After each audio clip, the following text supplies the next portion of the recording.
Hello everyone, उम्मीद करता हूँ आप सभी लोग स्वस्थ हैं। हमारी एक ऑसम सीरीज चल रही है जिसमें हम कंप्लीट रिवीजन करने की कोशिश करेंगे एसएससी सीजीएल 2022 एग्जामिनेशन के लिए मैथमेटिक्स सेक्शन का, जिसमें मोस्ट इंपॉर्टेंट क्वेश्चन जो एग्जाम में बार बार पूछे जाते हैं वो हम डिस्कस कर रहे हैं, जिससे कि आपको एग्जाम में कोई भी तकलीफ ना हो। और जो भी हम क्वेश्चन डिस्कस करेंगे, आप देखेंगे एग्जाम जब दे रहे होंगे लगभग ऐसे ही क्वेश्चन आपको देखने को मिलेंगे और आप बहुत कुछ अच्छा कर सकते हैं एग्जाम में अगर आप इस सीरीज को अच्छे से फॉलो करते हैं। इससे पहले इस सीरीज में एक बोर्ड मास की क्लास आई थी, वो आपने देख ली होगी। तो this the second class day 2। यहाँ पे हम परसेंटेज डिस्कस करेंगे और अगर आज टाइम मिल पाया तो आज ही रेशियो की क्लास भी मैं रात तक अपलोड कर दूंगा। ठीक है, तो इसमें लगभग आज की जो क्लास होगी इसमें लगभग 38 क्वेश्चन मैंने सेलेक्ट किए हैं। हर एक क्वेश्चन अपने आप में थोड़ा सा डिफरेंट होगा। सारे के सारे क्वेश्चन इंपॉर्टेंट है, एग्जाम में पूछे जा चुके हैं, इसलिए रेलिवेंट है। इरेलीवेंट कोई चीज़ें हम इस सीरीज में नहीं करेंगे। ठीक है, वो चीज़ें जो एकदम डायरेक्ट आपको सिलेक्शन की तरफ लेके जाएंगे, टीयर 1 को क्वालिफाई कराएंगी, वो सारी चीज़ें डिस्कस की जाएंगी। और ये एसएससी सीजीएल एग्जामिनेशन के लिए ही इंपॉर्टेंट नहीं है। एसएससी का कोई भी कॉम्पिटेटिव एग्जाम होता है, फ्यूचर में आप एमटीएस देते हैं, सीएचएसएल देते हैं, उसमें ये सीरीज अगेन रामबाण की तरह काम करेगी, क्योंकि similar kind of question exam में एसएससी के सभी पूछे जाते हैं। या फिर जहाँ पे भी वेंडर आपका जो क्वेश्चन पेपर बनाता है, टीसीएस है, ठीक है, वहाँ पे ये सारे के सारे क्वेश्चन आपके लिए बहुत रेलिवेंट रहेंगे, जैसे कि DTPSB एग्जामिनेशन हो गया, रेलवे एग्जाम्स हो गए, उनमें भी। आगे बढ़ें क्या? कुछ छोटी सी चीज़ें मैं आपको यहाँ पे बताता हूँ, जैसे कि एक करंट अफेयर्स की और स्टैटिक की हमने एक सीरीज स्टार्ट करी थी यूट्यूब पे, जिसमें 16 से 17 वीडियोज आ चुके हैं, कुछ वीडियोज और आएंगी। बाकी इन सब की जो पीडीएफ्स है वो टेलीग्राम चैनल पे अपलोड कर दी गई है। तो आप @_RBS सर्च करेंगे टेलीग्राम पे, तो आप टेलीग्राम चैनल से जुड़ सकते हैं। ठीक है, इसका लिंक डिस्क्रिप्शन बॉक्स में, वहाँ सारी पीडीएफ्स मिल जाएंगी। एसएससी की प्रीवियस ईयर की पीडीएफ्स भी आपको टेलीग्राम चैनल पे ही मिल जाएंगी। सीजीएल 2021 के chapter wise solution tier 1 tier 2 के वो मैंने ऑलरेडी प्लेलिस्ट में करा रखे हैं, वो आप देख सकते हैं। ये फर्स्ट वीडियो आई थी, जरूर देख लेना। एक क्वेश्चन इससे आएगा ही आएगा और 2 नंबर आपके पक्के हो जाएंगे अगर आपने ढंग से इसे फॉलो किया। तो let's get started with the percentage chapter, प्रतिशत। ठीक है, this the foundation of arithmetic. अगर ये चैप्टर जिसे समझ नहीं आता वो बाकी अर्थमेटिक करने में बहुत दिक्कत करता है। ठीक है, इसे बहुत अच्छे से आपको समझना है, अच्छे से इसकी प्रैक्टिस करनी है। जनरली अगर मैं बात करूं सीजीएल एग्जामिनेशन में टीयर 1 के अंदर का जनरली एक क्वेश्चन आता है, कई बार 2 क्वेश्चन भी आ जाते हैं। लेकिन जो बाकी चैप्टर्स हैं, क्योंकि उसमें भी इसी के कंसेप्ट जो हम यहाँ पे सीखते हैं वो यूज हो रहे होते हैं, तो इसका कोई लिमिट नहीं है कि कितने क्वेश्चन बनेंगे। जैसे डीआई हो गया, डेटा इंटरप्रिटेशन, उसमें आपके 3 से 4 क्वेश्चन आते हैं, तो वो परसेंटेज और रेशियो पे बेस्ड होते हैं, परसेंटेज की नॉलेज वहाँ पे यूज होती है। ठीक है, तो सबसे ज्यादा इंपॉर्टेंट चैप्टर अगर मैं कहूँ अर्थमेटिक का, वो परसेंटेज होता है। और परसेंटेज और रेशियो इतने ज्यादा लिंक चैप्टर है कि कई बार क्वेश्चन ऐसा लगेगा परसेंटेज का है, वो रेशियो में करवाते हैं कुछ टीचर्स। राइट, तो स्टार्ट करते हैं। बेसिक नॉलेज जो आपकी होनी चाहिए जब आप मैथ सीख रहे हैं, जैसे कि आप 1 से 20 तक तो टेबल याद रखेंगे, ऊपर से 22 का टेबल और 36 का टेबल, ये मिनिमम रिक्वायरमेंट होती है। 1 से 40 तक के स्क्वायर आपको याद होनी चाहिए। बाकी आप ट्रिक से कर सकते हैं, जो मैंने स्क्वायर की ट्रिक्स दिखाई है। ट्रिक्स में सबसे ज़्यादा इंपॉर्टेंट होती है स्क्वायर निकालने की ट्रिक। ठीक है, क्योंकि इसका काम बहुत ज़्यादा पड़ता है। क्यूब की बात करूँ, 1 से लेकर 23 तक के क्यूब याद हो तो अच्छा रहता है, ये आपके कंपाउंड टेस्ट में काम आता है। और पावर 4 भी आपके अगर 12 तक याद हो तो बेस्ट है। ठीक है, यही चीज मैं आपको दिखा भी रहा हूँ, जिसे याद नहीं है वो यहाँ से देख के याद कर सकता है। ठीक है, क्यूब मिल जाएंगे आपको यहाँ पे पावर 4 तक भी मैंने दे रखा है, जितना याद करना है उतना। अब हम स्टार्ट करते हैं परसेंटेज, प्रतिशत। अब होता क्या है, देखो मान लो मेरे पास क्या है, एक चॉकलेट है। ठीक है, मैं बाजार से लेके आया और I am about to eat it. ठीक है, मुझे ये चॉकलेट खानी है। मेरा छोटा भाई मेरे पास आ गया, भैया भैया मुझे भी चॉकलेट दो। मैं कहूँगा नहीं यार, ये तो मैं अपने लिए लाया हूँ, मैं ही खाऊंगा। लेकिन उसने क्या करा, उसने जाके मम्मी से शिकायत कर दी कि मम्मी भैया चॉकलेट नहीं दे रहे हैं। ठीक है, तो मम्मी कहेंगे अच्छा ऐसे कैसे कर देगा। मम्मी 2 चीज बोलेंगी, या तो कहेंगी भैया इसे है ना अपने दोनों भाई है ना आपस में 50-50% बांट लो, मतलब आधी आधी चॉकलेट आपस में बांट लो। या तो कहेंगी 50% या फिर कहेंगी आधी। 50% और आधी, इन दोनों से हमें एक ही सेंस मिलता है, ये आप लोगों को भी पता है। अभी ऐसा क्यों होता है, वहीं से हमारा कंसेप्ट स्टार्ट होता है। परसेंटेज में हम पढ़ते हैं परसेंटेज का साइन। परसेंटेज का साइन का मतलब सिर्फ इतना सा है, 1/100। कोई भी चीज है उसका 1/100वां हिस्सा। जैसे कि मैंने कहा 50%, 50% को अगर मैं सोल्व करता हूं तो 50 इंटू में परसेंट क्या होता है 1/100, और ये हो गया 1/2। इसका मतलब क्या है, जब मैंने मोम ने कहा कि 50% चॉकलेट छोटे भाई को देनी है, मतलब आधी चॉकलेट छोटे भाई को देनी है। अगर वो कहती आधी चॉकलेट देनी है तो उसे 50% में भी कन्वर्ट कर सकते हैं। आप कहेंगे सर एक परसेंटेज 1/100 होता है, तो 100% किसके बराबर होगा, 100 इंटू में 1/100, तो ये तो मेरा 1 बन जाएगा। तो किसी भी चीज में 1 से मल्टीप्लाई करें तो कुछ फर्क नहीं पड़ता है। तो अगर मैं कहूँ हाफ इंटू में 1 से मल्टीप्लाई करूँ फर्क नहीं पड़ेगा, इसमें मैं 100% से मल्टीप्लाई करूँ तो भी सेम ही चीज आएगी। आप देखेंगे ये हो गया 50%। तो यहाँ पे हमने देखा 1/2 क्या था, एक फ्रैक्शन था। फ्रैक्शन को परसेंटेज में कन्वर्ट करने के लिए मैंने 100% से मल्टीप्लाई कर दिया। ठीक है, अगर मेरे पास परसेंटेज में वैल्यू दे रखी है तो कुछ नहीं था मेरे पास, मैंने क्या करा, परसेंट के सिंबल की जगह 1/100 रख दिया, तो ये मेरे पास परसेंटेज वैल्यू थी और ये क्या हो गई, फ्रैक्शन में कन्वर्ट हो गई। This is basic percentage to fraction, that's it. ठीक है, इतना पता होना चाहिए। अब यहाँ पे हमने क्या कहा, 1/2 की अगर मैं बात कर रहा हूँ तो मैंने कहा 50% देनी है, मतलब अगर मेरे पास दो चीजें हैं ना तो एक चीजें देनी है। ठीक है, मतलब उसकी आधी देनी है। एक चॉकलेट थी तो मैंने क्या करा, आधी दे दी। अगर मेरे पास 2 चॉकलेट्स होती, मैं 2 चॉकलेट लेके आता और मॉम कहती 50% अपने भाई को दे दो। 50% का मतलब क्या होता कि मेरे पास 2 हैं, उनमें से एक क्या कर दूं, अपने भाई को दे दूं। That's it. चलते हैं आगे। परसेंटेज टू रेशियो कन्वर्जन मैंने आपको भी थोड़ा सा बताया। कुछ इंपॉर्टेंट कन्वर्जन हैं जो आपको याद रखने हैं, वो हम फटाफट से लिखते हैं।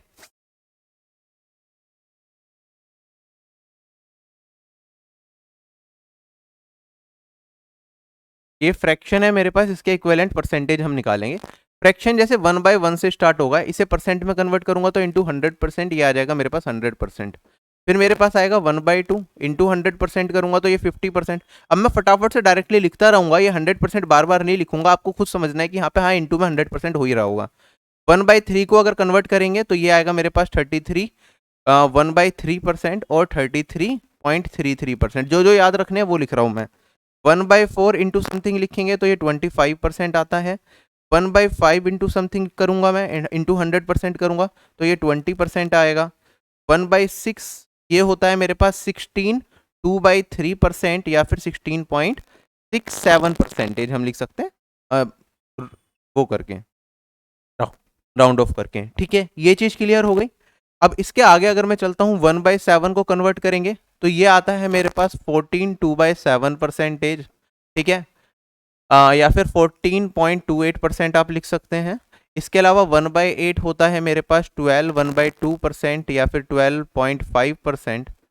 1/9 होता है मेरे पास 11, 1/9% या फिर 11.11%। 1/10 होता है मेरे पास 10%। 1/11 होता है मेरे पास 9, 1/11% या फिर 9.09%। 1/12 होता है मेरे पास 8, 1/3% या फिर 8.33%। 1/13 हमें याद नहीं रखना है, इसके बाद हमें जो याद रखना है वो है 1/14। अब देखो 1/14 क्या है, 1/7 का आधा, तो इसमें 1/2 से मल्टीप्लाई करूंगा तो 14 का बचेगा 7 और 2/7 का बचेगा 1/7, तो ये हो गया।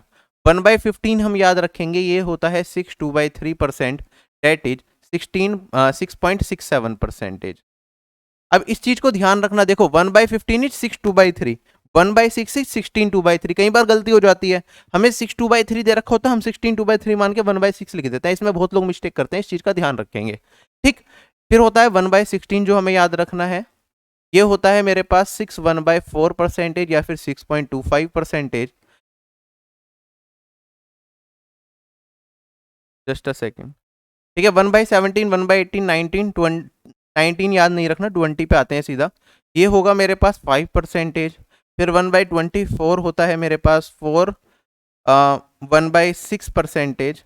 ठीक है, उसके बाद आएगा मेरे पास 1/25 डेट इज 4%।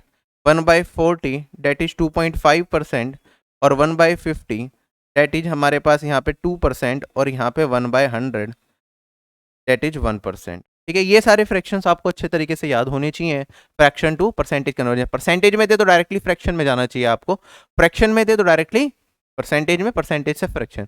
ये सारे इक्विवेलेंट बस ये याद रखना है, बाकी याद करने को तो हमारे पास बहुत सारी चीजें होती हैं। ठीक है, जितना मर्जी भी आप कर सलो, उसकी कोई कमी नहीं होगी, बट ये जो मैंने लिखा है ये मेन मेन है जो आपको याद रखना है। अब इसके अलावा एक चीज और, जैसे मैंने लिखा कि भैया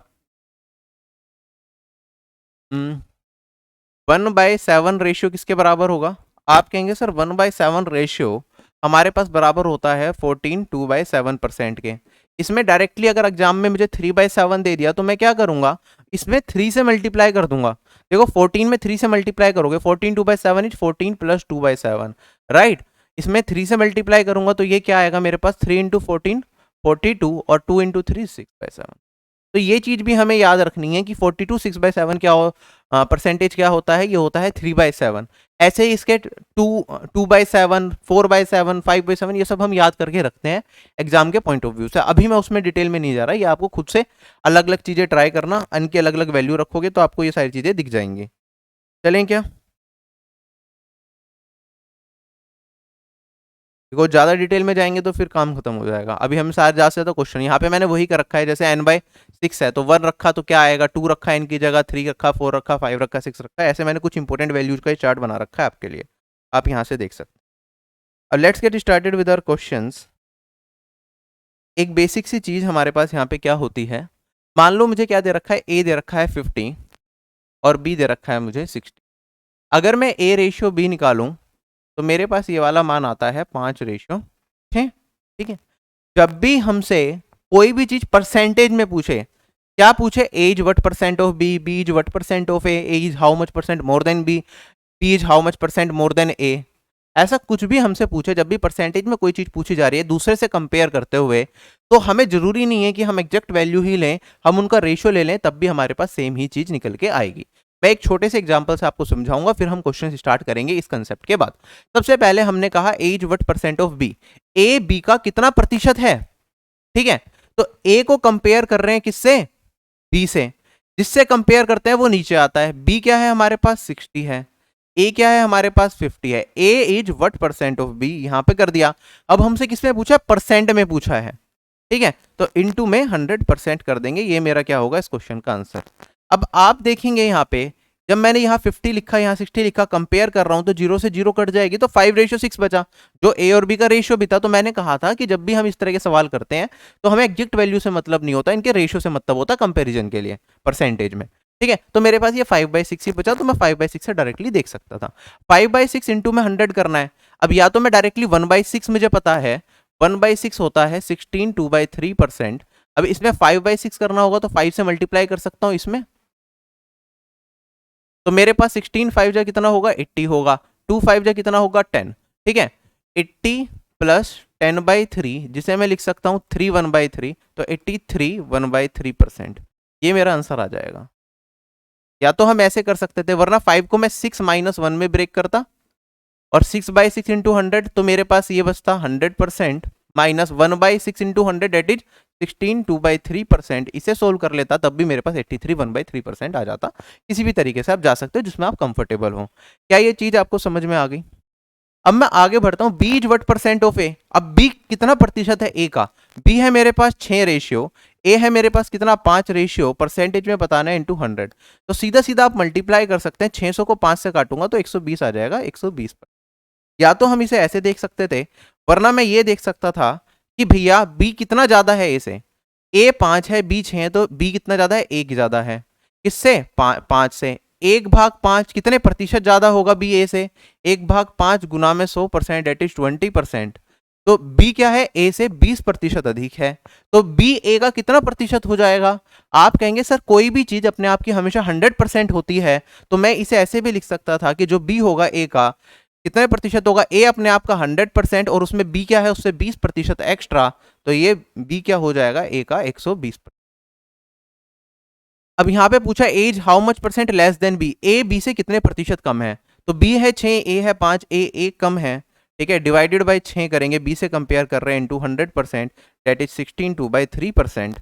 और हमारे पास B is how much percent more than A, B A से कितने प्रतिशत अधिक है, तो हम देखेंगे यहाँ पे एक रेशियो बी अधिक है ए से और ए है 5 इंटू में 100%, तो ये मुझे देखते ही दिखना चाहिए 20%, 1/5। क्या ये चीज समझ में आ गई? बेसिक बस मैं इतना ही पढ़ा रहा हूँ, इससे आपका कंसेप्ट थोड़ा सा बिल्ड हो गया होगा। अब हम फटाफट से क्वेश्चन करेंगे, अब आपके ग्रेस्पिंग पावर के ऊपर डिपेंड करेगा कितनी चीजें आप अच्छे से समझ पा रहे हैं, ठीक है। बाकी लोग जिन्होंने अब तक पहले से आता था उनका थोड़ा सा रिवाइज हुआ होगा, वरना ये सारी चीजें सबको पता है। अब सीधा हम क्वेश्चन प्रैक्टिस करते हैं, बिल्कुल बेसिक क्वेश्चन से मैं स्टार्ट कर रहा हूँ। कहता है 5% of A is B, then b% of 20 is same as. अब देखो इसे अगर हमें सोल्व करना है, 5% ऑफ ए तो मेरा बी के बराबर है, तो मैंने लिखा 5% ऑफ ए, ये आ गया बी के बराबर। अब मुझे बी परसेंट ऑफ 20 करना है, तो यहाँ पे मुझे इसमें क्या करना है, परसेंट ऑफ 20। यहाँ पे मैंने मल्टीप्लाई करा, इसमें भी मैं परसेंट ऑफ 20 को मल्टीप्लाई कर देता हूँ, यही तो आएगा मेरे पास, क्योंकि एक ही फॉर्म में चार ऑप्शन दे रखे हैं। अब इसे सोल्व करके आंसर बताना है। देखो मुझे यहाँ पे आंसर जितने भी दे रखे हैं उसमें क्या चीज कॉमन दे रखी है, एक परसेंटेज का साइन बचा हुआ है सब जगह और एक ए बचा हुआ है सब जगह। तो परसेंटेज और ए को मैं इंटैक्ट रखने की कोशिश करूंगा। ऑफ का मतलब आपको पता है यहाँ पे बेसिक मल्टीप्लीकेशन ही होने वाला है। तो 5% ऑफ ए मतलब इंटू में ए, और यहाँ पे परसेंट है तो इंटू में परसेंट, और यहाँ पे इंटू में 20 होगा। मुझे ए को बचाना है, परसेंटेज को बचाना है, तो मैं क्या करूंगा, ए परसेंट को मैं अपने आप साइड कर लेता हूँ। 5% ऑफ 20 को अगर मैं सोल्व करूँ, 5% होता है 1/20 इंटू में 20। तो बेसिकली मेरे पास जो आंसर बचेगा वो ए परसेंट बचेगा, या परसेंट ऑफ ए, कुछ भी आप कह सकते हैं। अगर आप देखेंगे यहाँ पे 20% ऑफ a/20, ये हमारा आंसर नहीं हो सकता। 20% ऑफ a/2 नहीं, 50% ऑफ a/20 नहीं, 50% ऑफ a/2, 20% ऑफ a/2, कौन सा ऑप्शन हमारा सही जाएगा? हमें सिर्फ यहाँ पे हमारे पास बचना चाहिए a%।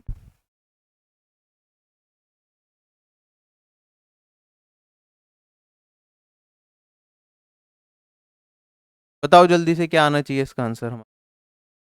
आप देखेंगे 20% ऑफ a/20 को अगर मैं सोल्व करता हूँ, ये परसेंटेज इधर आ जाएगा, 20/20 कट जाएगा, तो ये a% ही बचेगा। ऑप्शन नंबर डी ही मेरा क्या हो जाएगा, करेक्ट हो जाएगा। क्लियर है? इस तरह के क्वेश्चन को और ज़्यादा सिंप्लीफाई किया जा सकता है। एक तो मैंने ये बेसिक तरीका आपको बताया, दूसरा तरीका क्या होगा इस क्वेश्चन को सोल्व करने का, क्योंकि यहाँ पे मेरे पास क्या है, एक इक्वेशन है और क्या है, दो वेरिएबल हैं ए और बी। तो मैं एक वेरिएबल की वैल्यू कुछ भी मान सकता हूँ। अगर एक वेरिएबल की कुछ भी वैल्यू मान सकते हैं तो मैं क्या कर सकता हूँ, ए की वैल्यू को मैं 100 मान लेता हूँ चीज़ों को सिंप्लीफाई करने के लिए। अगर मैंने ए को 100 मान लिया तो आप कहेंगे 5% of A, percentage 1/100, 1/100 into 100 cut जाएगा, तो बी का मान क्या आ जाएगा मेरे पास सोल्व करने के बाद, बी का मान आ जाएगा मेरे पास 5। ठीक है, अगर ए 100 है तो बी हो जाएगा 5। ठीक है, बी परसेंट ऑफ 20, 5% ऑफ 20 अगर मैं निकालूंगा तो ये मेरे पास क्या आ जाएगा, 5/100 इंटू में 20, 1/20 इंटू 21। तो यहाँ पे आप सब जगह चारों ऑप्शन में ए की वैल्यू को आप 100 रखेंगे और देखेंगे कौन से ऑप्शन में आंसर 1 आ रहा है। ए की वैल्यू 100 रखी तो परसेंट से ये कटी जाएगा, तो 20/2 ये बचेगा मेरे पास 10, 50/20 5/2 बचेगा, ये 50/2 25 बचेगा, और 20/20 ये 1 बचेगा। ऑप्शन नंबर डी ही मेरा करेक्ट होगा। तो आप इस तरीके से भी इस तरह के सवाल को कर सकते हैं। क्लियर हो गया? आगे बढ़ते हैं अगले सवाल पे।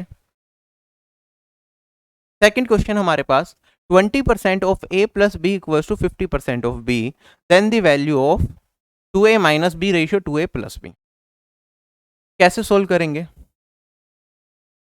आप देखो यहाँ पे 20% of a plus B, 20% into में a प्लस बी, 50% इंटू में b। अब आप ध्यान से इसे चीज को बताएं मुझे, क्या परसेंटेज 1/100 होता है? होता है। तो दोनों जगह परसेंटेज को काट सकता हूँ, 1/100 1/100 कट जाएगा, 0 से 0 काट सकता हूँ, तो मेरे पास 2a प्लस बी बराबर होगा 5b के। 5b में से 2b को घटाऊंगा तो इधर आ जाएगा 3b, और इधर मेरे पास 2a बचेगा, और यहाँ से a रेशियो b अगर मैं निकाल लूँ तो ये मेरे पास आ गया 3:2। ठीक है, अब यहाँ पे रेशियो में पूछा गया है। जब भी हमारे पास कोई भी चीज़ ऐसे रेशियो में दे रखी हो तो जनरली हम क्या मान लेते हैं, हम a को 2x a को 3x मान लेते हैं कि a 3 इंटू समथिंग कुछ होगा, b क्या होगा, b 2x होगा, मतलब a क्या होगा, 3 का कोई भी, x की वैल्यू कुछ भी रखो यहाँ पे, तो मेरे पास a/b हमेशा यही आएगा ना। तो हमने रैंडमली हम ऐसे मान लेते हैं। ठीक है, इसे सोल्व करेंगे यहाँ पे रख के तो मेरा आंसर आ जाएगा। लेकिन जब हमसे रेशियो में चीजें दे रखी हो और यहाँ पे भी बिल्कुल प्लेन रेशियो दे रखा हो, सेम पावर्स दे रखी हो ऊपर और नीचे, तो हम डायरेक्टली क्या, रेशियो ना मानते हुए a को मैं 3 ही मान लेता हूँ और b को 2 ही मान लेता हूँ। ठीक है, मुझे पता है रेशियो में, लेकिन रेशियो में ही पूछा है, एग्जैक्ट वैल्यू में पूछा हो तो हम नहीं बता पाते। अगर मैं सोल्व करूंगा यहाँ पे 2 इंटू 3 माइनस यहाँ पे b है मेरे पास 2 डिवाइडेड बाई 2 इंटू 3 प्लस 2, ये कितना आएगा 4/8, that is 1/2। This is my answer. ठीक है, यहाँ पे x लगते तो वो कट जाता। क्लियर है सभी लोगों को? अगले सवाल पे हम मूव करते हैं। नेक्स्ट क्वेश्चन हमारे पास ये रहा। 85% of a number is added to 75, then the result is the number itself. Find the number. अगर एक नंबर के 80% में 75 को जोड़ दिया जाए तो वो नंबर ही बन जाता है, तो हमें बताना है कि नंबर क्या है। आप फटाफट से बताएं, कोई भी नंबर अपने आप का क्या होता है, 100% होता है, ठीक है। उसके 85% में 75 को जोड़ रहा हूं, ठीक है। 85% कोई भी नंबर मैंने मान लिया से ए, उसमें 75 को जोड़ा तो मेरे पास क्या बन गया, वो नंबर ही बन गया। नंबर अपने आप का 100% लिख सकता हूँ, 100% तो 1 ही होता है। 85% उधर जाके घटेगा तो मेरे पास बचेगा 15%। 15% ऑफ नंबर ये 75 के बराबर आया। 1% ऑफ नंबर किसके बराबर, 5 के बराबर आया। और नंबर क्या होगा अपने आप का 100%। 100% ऑफ नंबर किसके बराबर आया, 500 के बराबर। क्वेश्चन हो गया खत्म, ठीक है। ये मैंने ऐसे बेसिक से करा, कि बेसिक से करते तो हम ऐसे करते। बाकी आपको याद रखना है, कोई भी नंबर अपने आप का 100% होता है। तो एग्जाम में बार बार 100% ए नहीं लिखता, मैं 100 रेशियो मान लेता हूँ। मैं कहता नंबर अपने आप का क्या होगा, 100% होगा। तो नंबर मेरा अगर 100 रेशियो है तो उसके 85 रेशियो में 75 को जोड़ दें तो नंबर बन जाए। तो 100 में से 85 को घटाऊंगा तो 15 रेशियो। 15 रेशियो 75 को रिप्रेजेंट करेगा। एक रेशियो मेरे पास यहां से निकल के आएगा 5 के बराबर, और 100 रेशियो मेरे पास यहां से निकल के आएगा 500 के बराबर, ठीक है। तो ये ओरली करने वाला सवाल था हमारा। नेक्स्ट क्वेश्चन हमारे पास सीजीएल 2019 टियर 2 है। A's income is 60% less than B's income and B's income is what percent more than that of A's income. A की जो कमाई है वो 60% कम है बी की कमाई से, तो बी की जो इनकम है वो कितने प्रतिशत अधिक है ए की इनकम से। सबसे पहले ए और बी की इनकम को कंपेयर करें। ए की इनकम 60% लेस है बी की इनकम से, तो सबसे पहले परसेंटेज देखो क्या दे रखा है, 60%। 60% का मतलब 60/100, जनरली आप 20 से काटेंगे तो ये होता है 3/5। क्या ये चीज क्लियर हो गई। ए की इनकम को कंपेयर कर रहे हैं किससे, बी की इनकम से। तो ये मेरी क्या रिप्रेजेंट करेगा, बी की इनकम। और ये 3 रेशियो क्या रिप्रेजेंट करेगा, ए की इनकम कितनी कम है बी की इनकम से, तो बी माइनस ए को रिप्रेजेंट करेगा। क्या ये चीज आप सभी लोगों को समझ में आ गई। तो अगर मैं ए और बी की इनकम का रेशियो निकालूंगा, बी की इनकम 5 है तो ए की इनकम क्या है, 3 रेशियो कम है बी की इनकम से। तो बी की इनकम में से 3 रेशियो में घटा दूंगा तो मेरे पास ए की इनकम का रेशियो आएगा, डेट इज 2 रेशियो। अब हमसे कहता है बी की इनकम कितनी प्रतिशत अधिक है ए की इनकम से। तो यहाँ पे हमारे पास ए की इनकम है 2 रेशियो, बी की इनकम है 5 रेशियो। कितनी ज्यादा हो गई, 3 रेशियो अधिक हो गई। कितने परसेंट अधिक हो गई, 3 ज्यादा है। किससे कंपेयर कर रहे हैं, 2 से, गुना में 100%, ये हो गया 150%। क्वेश्चन हो गया मेरा खत्म। चलें आगे। अगला सवाल, ए की इनकम 40% कम है बी की इनकम से, और जो सी की इनकम है वो 40% है। Sum of the incomes of A and B, then by what percent is B greater than C. A की ए क्या है, 40% कम है बी से। 40% क्या होता है, 40/100 मतलब 2/5। तो ए और बी को अगर कंपेयर करूंगा, बी अगर 5 है तो ए क्या है, 2 कम है बी से, तो ये हो जाएगा मेरे पास 3। आगे कहता है C is 40% of the sum of A and B. तो ए और बी का जो सम है, सी क्या है उसका 40%, ठीक है। 40% अगेन 2/5 होगा, तो सी, ए और बी अगर 5 होगा तो सी मेरे पास कितना निकल के आएगा, 2 निकल के आएगा। हमें कंपेयर करना है कि बी कितना ज्यादा है सी से, ठीक। तो मेरे पास यहाँ पे 2 रेशियो दे रखे हैं। अगर आप इसे ध्यान से देखें, यहाँ पे a प्लस बी 5 है, और यहाँ पे a और b सिंगल रेशियो दे रखा है। ये मेरे पास a प्लस बी करूंगा तो 8 रेशियो आएगा। इन दोनों रेशियो को हमें इक्वल बनाना पड़ेगा, तभी हम क्वेश्चन को सोल्व कर सकते हैं। इक्वल कैसे बनाएंगे, ये 8 है ये 5 है। अगर इस पूरे में मैं 5 से मल्टीप्लाई कर दूं और इस पूरे में 8 से मल्टीप्लाई कर दूं, कुछ फर्क पड़ेगा क्या, बिल्कुल नहीं पड़ेगा। रेशियो में किसी भी नंबर से मल्टीप्लाई या डिवाइड करें कुछ फर्क नहीं पड़ता है।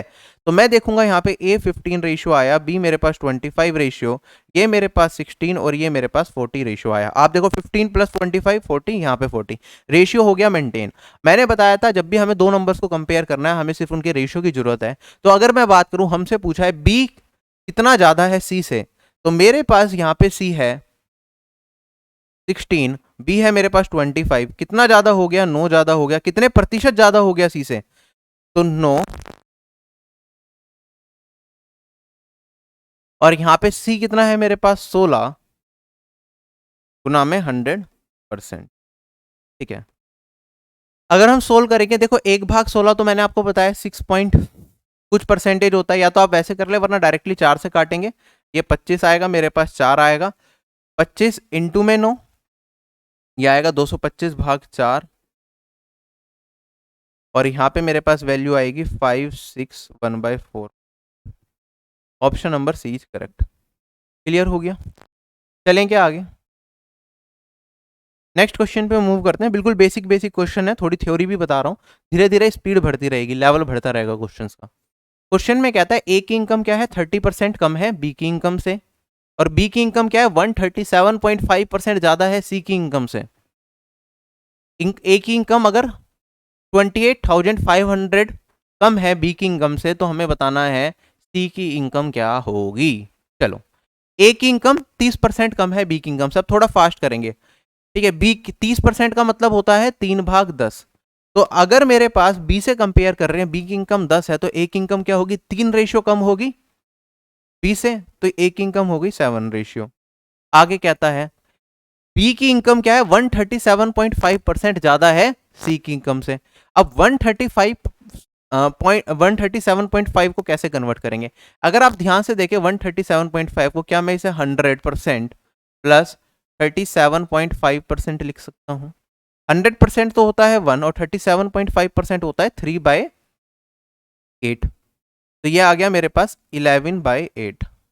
अब ये इतने प्रतिशत क्या है, बी की इनकम ज्यादा है सी की इनकम से, ठीक है। तो अगर मैं बात करूं, ये मेरे पास बी की इनकम ज्यादा, तो बी माइनस सी, और डिवाइडेड बाय किससे कंपेयर कर रहे हैं, सी से। तो ये वाला रेशियो मुझे यहां पे दे रखा है। इसका मतलब क्या हो गया, अगर मैं यहां पे कंपेयर करता हूं, अगर सी की इनकम को मैं क्या ले लूं, 8 ले लूं, तो बी की इनकम कितनी ज्यादा होगी, इन दोनों का डिफरेंस, बी की इनकम 8 रेशियो ज्यादा होगी किससे, सी की इनकम से। तो बी की इनकम कितनी हो जाएगी मेरे पास, इसमें 11 रेशियो को मैं जोड़ दूंगा, तो ये वाली वैल्यू आ जाएगी मेरे पास 19। ये दो मेरे पास यहाँ पे रेशियो निकल के आए। आगे कहता है जो ए की इनकम है वो बी की इनकम से 28500 लेस है, ठीक है।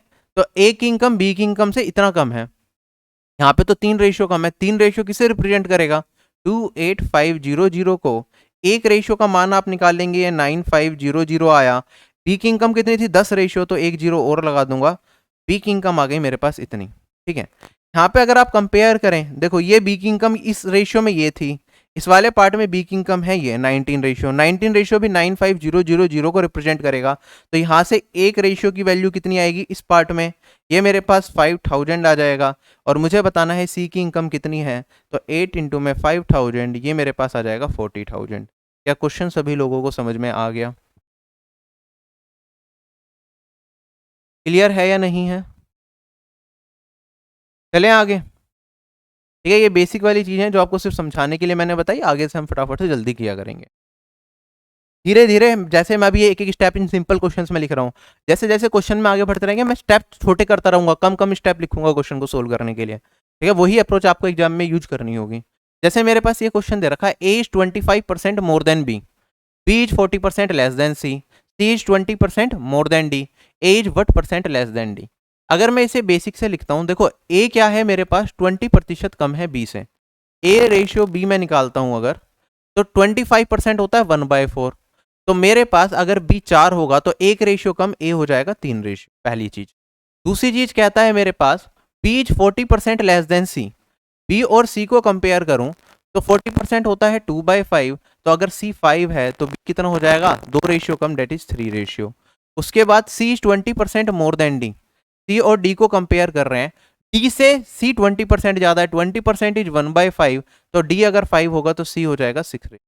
अब हमें क्या बताना है, as what percent less than D, A D से कितने प्रतिशत कम है। हमें किसे कंपेयर करना है, हमें ए और डी को कंपेयर करना है। देखो दो तरीके हो सकते हैं, जैसे हमने ये वाला रेशियो देखा, सिंगल ये रेशियो देखा, ये रेशियो देखा। पहला तो हमने देखा यहाँ पे बी रेशियो कॉमन है, तो बी को इक्वेट कर सकते हैं, यहाँ पे 3 है 4 है, तो इक्वेट करने के लिए मैं क्या कर सकता हूँ, आप कहेंगे सर इसमें मल्टीप्लाई कर दो 3 से और इसमें मल्टीप्लाई कर दो 4 से, तो यहाँ पे भी 4 तिया 12, 4 तिया 12, बी रेशियो मेंटेन हो गया, मतलब ये दोनों रेशियो मेरे सिंप्लीफाई हो चुके हैं। लेकिन अभी हमें यहाँ पे ए और डी को कंपेयर करना है, तो ये वाला और इससे भी मैच करना पड़ेगा। इन दोनों में अगर मैं देखूं सी रेशियो कॉमन आ रहा है, तो इन्हें इक्वेट करना पड़ेगा। अगर मैं इन्हें इक्वेट करूंगा तो आप यहाँ पे कह सकते हैं कि हमें क्या करना होगा, यहाँ पे सी है 6 और यहाँ पे मेरे पास सी कितना है, यहाँ पे सी है मेरे पास 5 × 4 20, ठीक है। इन्हें इक्वेट करने के लिए 6 और 20, 20 और 6 का मैं एलसीएम लूंगा, जो आएगा मेरे पास यहाँ पे 60। तो यहाँ पे मुझे 10 से गुना करना पड़ेगा, और यहाँ पे किससे गुना करना पड़ेगा मुझे, यहाँ पे मुझे 3 से गुना करना पड़ेगा, तब जाके रेशियो मेंटेन होगा। लेकिन अगर मैंने इन दोनों का रेशियो मेंटेन करा तो जो इन दोनों का रेशियो पहले से मेंटेन था वो चेंज हो गया। देखो यहाँ पे मेरे पास बी क्या था, 3 इंटू 4 12, यहाँ पे 3 इंटू 4 12, अभी 3 से और मल्टीप्लाई कर दिया, तो इधर भी तो पूरे रेशियो में 3 से मल्टीप्लाई करना पड़ेगा। तो एक तरीका तो ये होगा कि मैं ऐसे सिक्वेंशियली सारे रेशियोज मेंटेन कर सकता हूं। तो हमारे पास यहाँ पे अगर आप सोल्व भी करेंगे तो 9 3 जा 27 ए रेशियो आएगा मेरे पास, ठीक है। बी रेशियो 9 4 जा 36, आप यहाँ पे देखेंगे बी रेशियो 36 आएगा अगेन। सी रेशियो मेरे पास 12 5 जा 60 आ जाएगा, सी रेशियो यहाँ पे 60 है और ये 50 है। ये सारे रेशियो मैंने निकाल लिए, A B C D compare किए जा पा रहे हैं। लेकिन हमें क्या करना है, हमें ए और डी का बताना था कि ए और डी को कंपेयर करके क्या चीजें निकल के आएंगी। As what percent less than D, हमें ये बताना था। अगर मैं इसे सोल्व करूंगा तो क्या वैल्यू निकल के आएगी हमारे पास, ये यहाँ पे इससे कम है 23 किससे कंपेयर कर रहे हैं, डी से, डिवाइडेड बाई 50 इंटू में 100, तो ये वाली वैल्यू तो मेरे पास 46% आएगी। 46% इस क्वेश्चन का आंसर आएगा। थोड़ा सा एरर कर दिया मैंने, एज 25% मोर देन बी था, तो ये 4 की जगह यहाँ पे हमारे पास क्या आएगा, ये 5 आएगा। और अगर ये 5 हो गया तो ये 5 9 5 जाए 45 आएगा, और अगर ये 45 हो गया तो ये मेरे पास 5 बचेगा। और आपको भी पता है 550 का कितना है, 10%, तो 10% मेरा इस क्वेश्चन का आंसर आएगा, ठीक है। एक ये बहुत लंबा तरीका हो गया। इस तरह के क्वेश्चन को हम डायरेक्टली कैसे करते हैं वो फॉर्मूला देख लो आप। मैंने कहा ए रेशियो बी है, बी रेशियो सी है, सी रेशियो डी है, ये मुझे सीक्वेंस में दे रखा है, ए के बाद बी, फिर बी यहाँ पे आया, बी रेशियो सी, सी की यहाँ पे आया। अगर ऐसे दे रखा हो तो इनका मैं रेशियो डायरेक्टली लिखता हूँ। ये मेरे पास 5 रेशियो 4 होता है, फिर मेरे पास 3 रेशियो 5 है, और मेरे पास फिर क्या है, ये 6 रेशियो 5 है। तो इसमें अगर मुझे A ratio B ratio C ratio D निकालना होता है तो वो क्या होता है, देखो ए रेशियो निकालने के लिए हम क्या करेंगे, ए से शुरुआत हो रही है और कहीं ए आ रहा है, नहीं आ रहा, तो यहां से शुरुआत होकर बिल्कुल इसके नीचे तक सारी टर्म्स को मल्टीप्लाई 5 इंटू 3 इंटू 6 कर दो। फिर मेरे पास क्या है, बी आया, बी कितनी बार आ रहा है, 2 बार आ रहा है, एक बार यहाँ एक बार यहाँ। तो जो इस साइड वाला है इसके ऊपर की सारी टर्म और इस साइड वाले के नीचे की सारी टर्म, इन्हें मल्टीप्लाई करेंगे 4 इंटू 3 इंटू 6। फिर सी पे आए हम, सी कहाँ पे आ रहा है, सी हमारा आ रहा है यहाँ पे। अब देखो सी यहाँ पे है और एक यहाँ पे है, तो इस राइट हैंड साइड के ऊपर की सारी टर्म इसके नीचे की, तो ये मेरे पास है 4 इंटू 5 इंटू 6। और अगर मैं डी की बात करूँ, डी क्या होगा, मेरा सिर्फ यहाँ पे है और कहीं नहीं है, तो इसके ऊपर की सारी टर्म आएंगी 4 इंटू 5 इंटू 5। इसे सोल्व करके भी आप डायरेक्टली अपना रेशियो निकाल सकते हैं। ये तरीका हमारे लिए इस क्वेश्चन के लिए बेटर रहता। ए और डी को कंपेयर करना था। अगर हम देखते हैं यहाँ पे 5 से मेरा 5 कैंसिल आउट हो जाता, 4 इंटू 5 बचता है यहाँ पे 3 इंटू 6, तो ए 3 इंटू 6, और ये मेरे पास डी होता 4 इंटू 5। इसे कंपेयर करके भी हम अपना आंसर निकाल सकते हैं। देखो लेवल देखो अच्छा हो गया इस क्वेश्चन का। ये थोड़ा सा टाइम भी लगता है, कई बार एग्जाम में पहली बार ये क्वेश्चन आया तब तो पूछा जा चुका है पहले, तो आपको दिक्कत नहीं आनी चाहिए। कहता है ए की इनकम क्या है, 20% कम है बी की इनकम से। तो ए और बी की इनकम की अगर मैं बात करूं, बी की इनकम 20% होता है 1/5, बी की इनकम 5 ली तो ए की इनकम 1 रेशियो कम, ये हो जाएगी 4। ठीक, आगे कहता है सी की इनकम क्या है, 70% of the incomes of A and B. तो सी और बी की इनकम को कंपेयर करूंगा, 70% मतलब 7/10, ए और बी की इनकम 10 है तो सी की इनकम क्या हो जाएगी, 7 हो जाएगी। डी की इनकम 25% ज्यादा है सी की इनकम से, तो अगर सी और डी की इनकम को कंपेयर करता हूं मैं, 25% मतलब 1/4, तो सी की इनकम 4 होगी तो डी की इनकम क्या हो जाएगी, 1 रेशियो ज्यादा, ये हो जाएगी 5 रेशियो। क्या क्लियर है ये पार्ट? जो बी और डी की इनकम का डिफरेंस है वो हमें दे रखा है, हमें बताना है इनकम ऑफ ए। तो कहीं ना कहीं मुझे बी को कंपेयर करना है किससे, डी से। अब कैसे चलेंगे, डायरेक्टली मैं कर सकता हूं क्या, नहीं। आप देखेंगे यहाँ पे मुझे ए और बी मिल रहा है, ए और बी मुझे यहाँ पे मिल रहा है, तो इन दोनों का रेशियो मैं कॉमन कर सकता हूँ इन दोनों को यूज करके। उसके बाद यहाँ पे मेरे पास क्या है, यहाँ पे मुझे सी मिल रहा है और यहाँ पे मुझे सी मिल रहा है, तो इन दोनों का रेशियो मैं इक्वेट कर सकता हूँ। तो मुझे 2 स्टेप के अंदर रेशियोज इक्वेट करने पड़ेंगे, पहले इन दोनों को फिर इन दोनों को। अगर सोल्व करेंगे थोड़ा फास्ट चलेंगे। मैंने कहा ए और बी मेरे पास यहाँ पे कितना आ रहा है, 4 और 5 9 रेशियो, यहाँ पे ए और बी कितना है 10 रेशियो। मैं इक्वेट करने के लिए मुझे इसमें क्या करना पड़ेगा, इसमें मुझे 10 से गुना करना पड़ेगा और इसमें मुझे 9 से गुना करना पड़ेगा। क्या ए और बी का रेशियो मेंटेन हो गया? क्या ए और बी का रेशियो मेंटेन हो गया? हो गया। अब मैं आगे बढ़ता हूं, ए और बी का हो चुका है। अब यहाँ पे सी रेशियो मेरे पास 7:9 है, यहाँ पे सी रेशियो कितना है? 4 है। तो अगर मुझे इन दोनों रेशियो को भी बराबर बनाना है तो मैं क्या करूंगा, यहाँ पे देखो 7:9 और 4 आपस में क्या है? कोप्राइम है। तो इसमें 7:9 करना पड़ेगा मुझे, और यहाँ पे इसमें किससे मल्टीप्लाई करना पड़ेगा? 4 से। क्योंकि मैंने ये दोनों रेशियो पहले इक्वेट कर दिए थे, अब इसमें कुछ मल्टीप्लाई कर रहा हूँ, रेशियो जिससे कि इक्वेटेड रहे, तो इसमें भी सेम चीज से मुझे मल्टीप्लाई करना पड़ेगा। अब मेरा फाइनली रेशियो मेंटेन हो चुका है। अब मैं क्वेश्चन को सोल्व कर सकता हूं। हमें क्या दे रखा है? बी और डी का डिफरेंस दे रखा था। बी कितना रेशियो हुआ, फटाफट से बताएंगे। बी है मेरे पास 5 इंटू 4 20 इंटू 10 200। बी मेरा बना 200 रेशियो। ठीक है, डी की बात करूंगा, 7 9 जा 63, 63 इंटू में 5 315। डी बना मेरा 315 रेशियो। बी और डी का डिफरेंस कितना है? ये है मेरे पास 2300। इसका मतलब यहाँ पे मेरे पास क्या आया? 115 रेशियो। ये 2300 के बराबर है, तो एक रेशियो का मान कितना हो गया मेरे पास? 20 के बराबर आ गया। एक जीरो और है तो ये 200 के बराबर आ गया। ठीक। अब हमें क्या बताना है? हमें बताना है इनकम ऑफ ए। ए की इनकम क्या होगी? आप ए का मान देखो, 4 इंटू 4 16 और 10 160 रेशियो का मान बताना है। एक रेशियो 200 के बराबर है, इंटू 200 कर देंगे तो ये आ जाएगा मेरे पास। क्वेश्चन क्लियर है या नहीं है? फटाफट से बताओ। दूसरी चीज, जब हम रेशियो मेंटेन कर रहे थे तो मैंने एक चीज ऑब्जर्व कर ली थी कि 10 इंटू 4 40 इंटू 4 160। जो ए रेशियो का मान होगा वो 160 रेशियो का मल्टीपल होने के चांसेस बहुत ज्यादा रहेंगे। तो चारों ऑप्शन में जो 160 का मल्टीपल है, हम वो वाला ऑप्शन भी ऑप्ट कर सकते थे। ठीक है। बाकी इसमें और भी बहुत सारी चीजें कंसिडर करनी होती है, हम डायरेक्टली रेशियो देख के बता नहीं सकते कि हाँ इसका मल्टीपल 100% होगा ही होगा। ठीक है, उसमें मल्टीपल केसेस बनते हैं, अभी आपको उस पर जाने की जरूरत नहीं, अब हम आगे बढ़ते हैं। ठीक है, वो डिटेल में कभी पढ़ेंगे तो सारे केसेस को कंसिडर करेंगे कहाँ क्या करना होता है।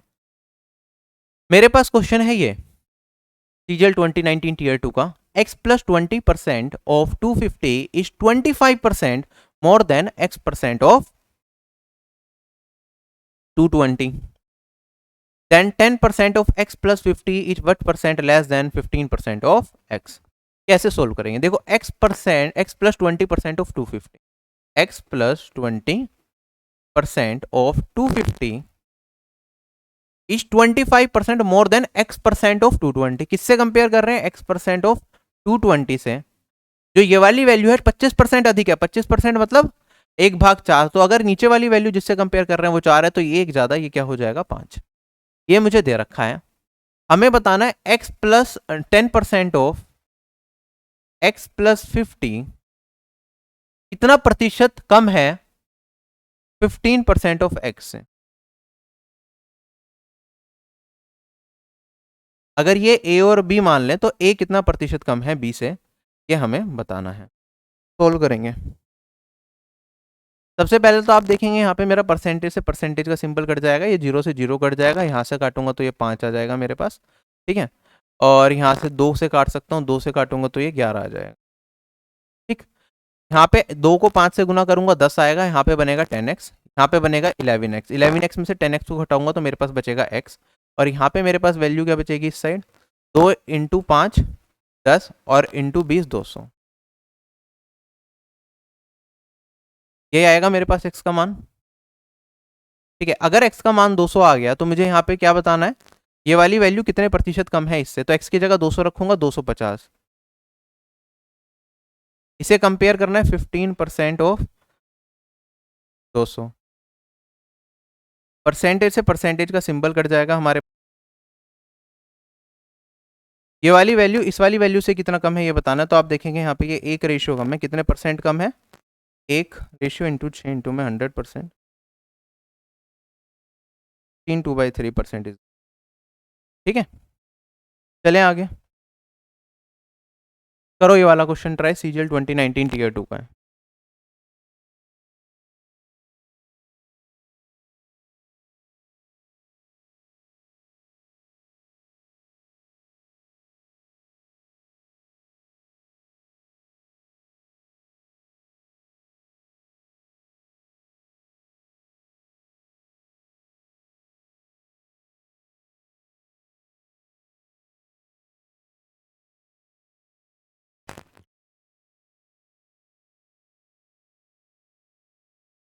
देखो इसको क्या दे रखा है हमें, ठीक है। अब जैसे ही इस तरह का क्वेश्चन देखिए, 4 लाइन का क्वेश्चन दिख रहा है आपको एग्जाम में दिखेगा, तो हो सकता है आपके पास टाइम की कमी हो, तो इस तरह के क्वेश्चन को आप एक बार के में देखते ही अटेम्प्ट नहीं करेंगे, आप इसे आगे के लिए छोड़ देंगे कि फ्यूचर में जब टाइम मिलेगा तब करेंगे। क्वेश्चन मुश्किल नहीं है, लेकिन लैंग्वेज पढ़ना, उसे सोल्व करना टाइम लग जाता है, और अगर आपकी प्रैक्टिस की कमी है तो और ज़्यादा टाइम लगेगा, ठीक है। इस टाइप के मल्टीपल क्वेश्चन प्रैक्टिस किए हुए हैं तो फिर जल्दी करोगे, वरना टाइम लग ही जाता है।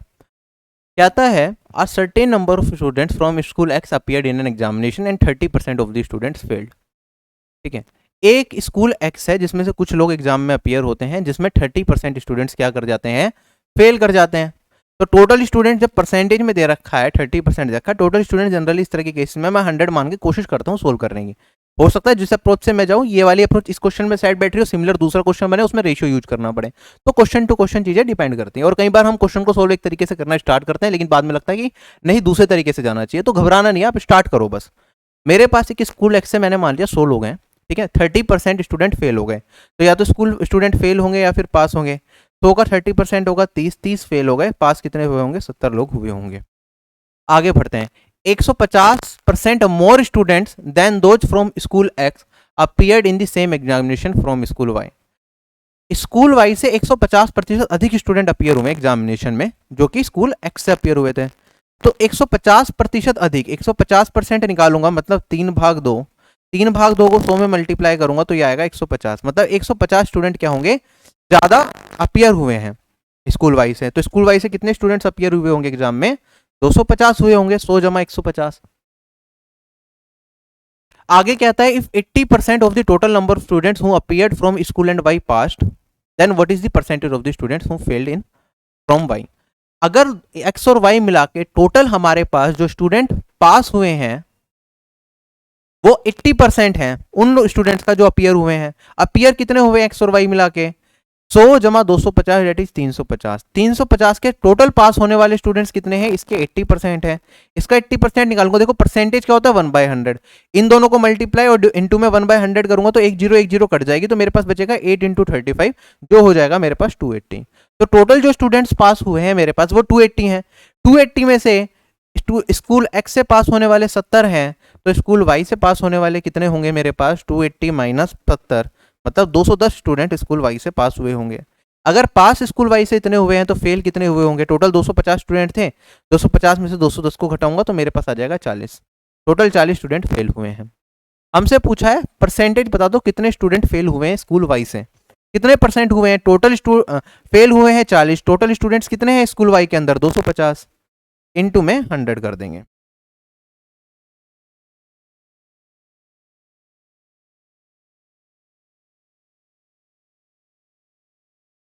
आप 50 से काटेंगे तो 2 आएगा, 5 आएगा, 5 से काटूंगा तो ये 8 आएगा, 8 दूनी 16%।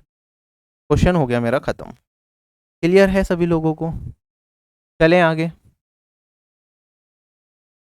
ठीक है, मैं कोशिश कर रहा हूँ जो भी अप्रोचेस आपको दिखाऊं बिल्कुल बेसिक, मैं यहाँ पे कोई ज़्यादा दिमाग नहीं लगवा रहा आपसे, ठीक है। मेंस में लगाना दिमाग अच्छे से, मेंस में जब प्रैक्टिस करेंगे तब बहुत फास्ट तरीके से कर रहे होंगे क्वेश्चंस को। अभी एक नॉर्मल तरीका जो होना चाहिए किसी भी क्वेश्चन को सोल्व करने का, जो फर्स्ट टाइम पेपर दे रहा है वो हम देख रहे हैं यहाँ पे। अगला सवाल हमारे पास ये है, CGL 2021 टीयर 1 का ही है। In a factory with 400 employees, the ratio of the number of male employees to that of the female employees is 5:3. There are 87.5% regular employees in a factory, 92% of the male employees are regular employees, then what is the percentage of regular female employees? मेरे पास एक factory है जिसमें 400 employ हैं, जिसमें mail और female का ratio दे रखा है, ठीक है। रेगुलर एम्प्लॉयज टोटल मेरे पास 87.5% है, जिसमें 92% मेल एम्प्लॉयज है। हमें बताना है कितने परसेंट फीमेल एम्प्लॉयज रेगुलर रहे होंगे। एक तो बिल्कुल बेसिक तरीका होगा, आप कहेंगे सर टोटल जो लोग हैं वो 400 हैं, तो 5 और 3 8 रेशियो, मेल और फीमेल मिला के 8 रेशियो 400 को रिप्रेजेंट करेगा, 1 रेशियो 50 को रिप्रेजेंट करेगा। तो मेरे पास 50 इंटू में 5 ये हो जाएगा 250, और फीमेल एम्प्लॉयज मेरे पास हो जाएंगे 3 इंटू में 50 150। बेसिक बता रहा हूँ बिल्कुल, ठीक है। आप कहेंगे सर यहाँ पे मेरे पास इतने हैं, टोटल नंबर ऑफ एम्प्लॉयज के 87.5% कितने हैं, एम्प्लॉयज रेगुलर हैं। टोटल एम्प्लॉयज हैं 400, 400 का 87.5% निकालूंगा तो मेरे पास कितनी वैल्यू आएगी, आप 4 से मल्टीप्लाई करेंगे 87.5 को, तो मेरे पास यहाँ पे 12.550 350 एम्प्लॉयज निकल के आ जाएंगे, जो कि मेरे पास क्या होंगे टोटल रेगुलर एम्प्लॉयज हैं। मेल एम्प्लॉयज का 92% रेगुलर है, तो इसका 92% निकालूंगा तो 92 को मल्टीप्लाई करना पड़ेगा 2.5 से, 5 कैरी फॉरवर्ड होगा, ये आ जाएगा 230। कैलकुलेशन करके देख लेना। तो हमें बताना है फीमेल एम्प्लॉयज कितने परसेंट रेगुलर हैं।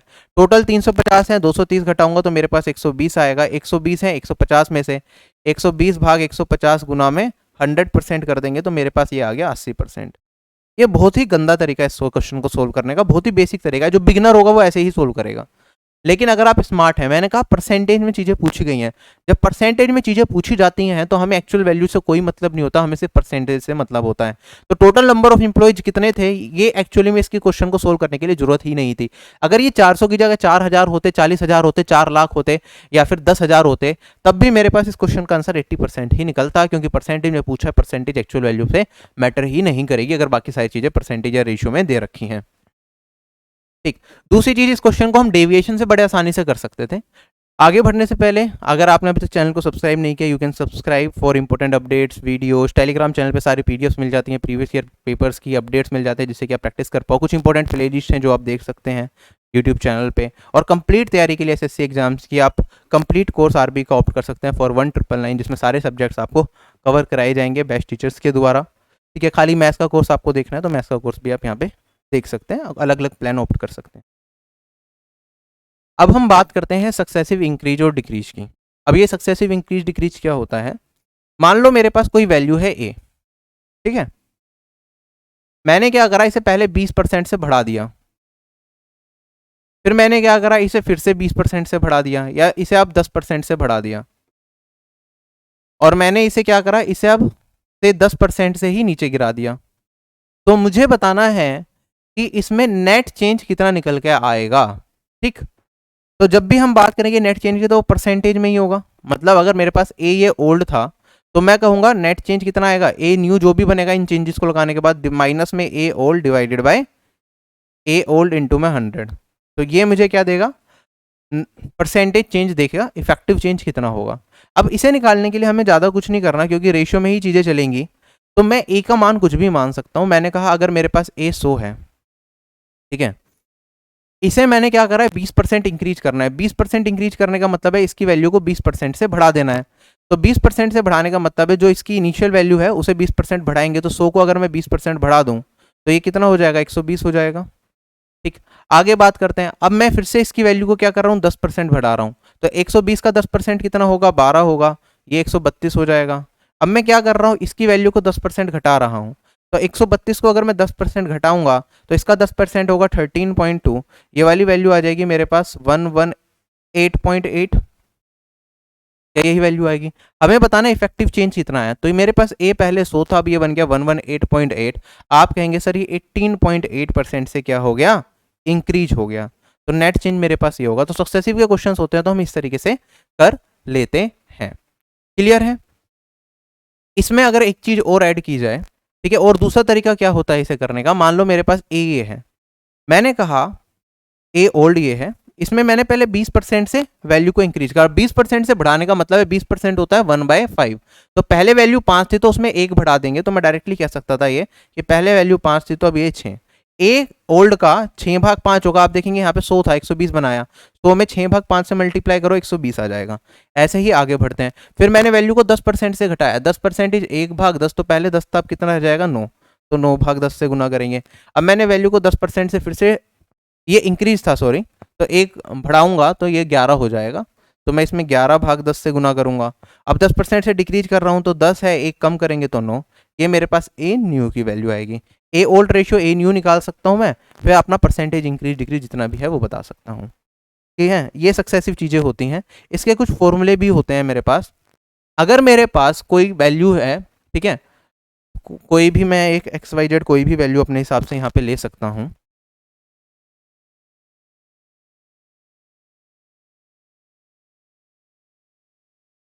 मान लो मेरे पास कोई भी क्वांटिटी दे रखी है क्यों, उसे मैंने पहले A% से चेंज करा, उसे B% से चेंज करा, तो मेरे पास जो इफेक्टिव चेंज होता है, नेट चेंज जो निकल के आएगा परसेंटेज में, वो होगा अगर सक्सेसिवली किया जा रहा है A+B+AB डिवाइडेड बाई 100%। ये फॉर्मूला याद रखना है। ठीक है, अब ये A मेरा हो सकता है इंक्रीज करा हो या डिक्रीज करा हो। इंक्रीज करते हैं अगर हम तो पॉजिटिव सिंबल यूज किया जाता है, डिक्रीज करते हैं तो हम नेगेटिव सिंबल यूज करते हैं। ठीक है, अभी एक क्वेश्चन से मैं आपको सिखा दूंगा। ठीक है, ऐसे ही अगर मेरे पास एक क्वांटिटी दे रखी है क्यों, उसे पहले मैंने A% से चेंज करा, फिर उसे B% से चेंज करा, और उसे अगर मैंने C% से चेंज करा, जो इफेक्टिव चेंज का होगा, नेट चेंज जो परसेंटेज में आएगा मेरे पास, वो होता है A plus B plus C plus AB plus B C plus C A divided by 100 plus ABC divided by 10,000। ठीक है, ये मेरे पास इफेक्टिव परसेंटेज निकल के आता है। ये फॉर्मूले आप याद रख लें तो बहुत अच्छा होगा। चलें आगे, एक क्वेश्चन मैं आपको इस पे बेस्ड कराता हूँ, फिर हम आगे बढ़ेंगे। मेरे पास कोई वैल्यू है, पहले वो क्या करा, 10% से इंक्रीज करी, फिर वो क्या हुआ, 20% से इंक्रीज करी, तो नेट चेंज कितना आएगा? आप कहेंगे sir A plus B plus A B divided by 100, तो ये वाली वैल्यू 30 और यहाँ पे मेरे पास 32% आ जाएगा। मैंने कहा मेरे पास वैल्यू पहले क्या हुई, 20% से इंक्रीज करी, फिर क्या हुई, 10% से डिक्रीज कर गई, तो नेट चेंज क्या होगा? आप कहेंगे पहला ये A पॉजिटिव है 20 प्लस ये माइनस का है तो -10 प्लस 20 डिक्रीज करना है तो माइनस लगाते हैं हम, -10 भाग ये वाली वैल्यू हो जाएगी 10, ये बचेगा, और यहाँ पे -2 ये बचेगा 8%। ठीक है, तो ये मेरा इफेक्टिव चेंज निकल के आएगा। ऐसे ही अगर मेरे पास 3 वैल्यूज हो जाएं, मैंने कहा यहाँ पे पहला इंक्रीज है मेरे पास 10% का, दूसरा इंक्रीज है मेरे पास 20% का, तीसरा इंक्रीज है मेरे पास से अगेन 10% का, तो मेरा नेट चेंज क्या निकल के आएगा? आप कहेंगे सर फॉर्मूला है A plus B plus C, 10 plus 20 plus 10, फिर प्लस AB BC CA, तो 10 into 20 plus 20 into 10 plus 10 into 10 divided by 100 plus 10 into 20 into 10 divided by 10,000 sorry, ये मेरा इफेक्टिव निकल के आएगा। ये 3 फॉर्मूले मैंने आपको बताए जो आपको सक्सेसिव के याद रखने हैं। अच्छा एक चीज़ बताओ, पिछले क्वेश्चन पे ही मैं आता हूँ। मैंने यहाँ पे आपको बताया कि भैया मेरे पास A था, पहले मैंने उसे 20% बढ़ाया, फिर उसे 10% बढ़ाया, फिर मैंने उसे 10% घटाया, नेट चेंज मुझे बताना था। अब जब मैं इस वाले अप्रोच से कर रहा था इस क्वेश्चन को, तो मैंने कहा A ओल्ड जो भी है उसमें पहले मैंने 20% बढ़ाया, यहाँ पे मैंने क्या करा 10% बढ़ाया, और यहाँ पे मैंने क्या करा 10% घटाया, तो मेरे पास क्या आया, एक न्यू आया। लेकिन क्या इसका ऑर्डर चेंज कर देता कुछ फर्क पड़ता? मान लो ये 6/5 को मैं इधर लिख दूं और 9/11 को इधर लिख दूं, क्या कुछ फर्क पड़ेगा मेरे आंसर में? नहीं पड़ेगा। तो जब भी हम सक्सेसिवली बात करते हैं तो उनको ऑर्डर मैटर नहीं करता, पहले आप ये कैलकुलेशन करें या ये करें या ये करें, फर्क नहीं पड़ता, एट द एंड हमारे पास तीनों कैलकुलेशन होनी चाहिए। क्या ये चीज़ भी आपको समझ आ गई? जैसे कि मैं इसी क्वेश्चन को सोल्व कर रहा था, अगर मैं इसे दूसरे तरीके से चलता, मैंने कहा पहले 20% बढ़ाया, फिर 10%, फिर 10% घटाया, मैंने इनिशियल वैल्यू मान ली 100, मैं क्या कर रहा हूँ, पहले 10% इंक्रीज कर रहा हूँ। ठीक है, पहले मैंने 10% इंक्रीज करा इसका, तो मेरे पास वैल्यू क्या आएगी, मैंने ये वाला ऑपरेशन परफॉर्म करा, ये 110 आएगी।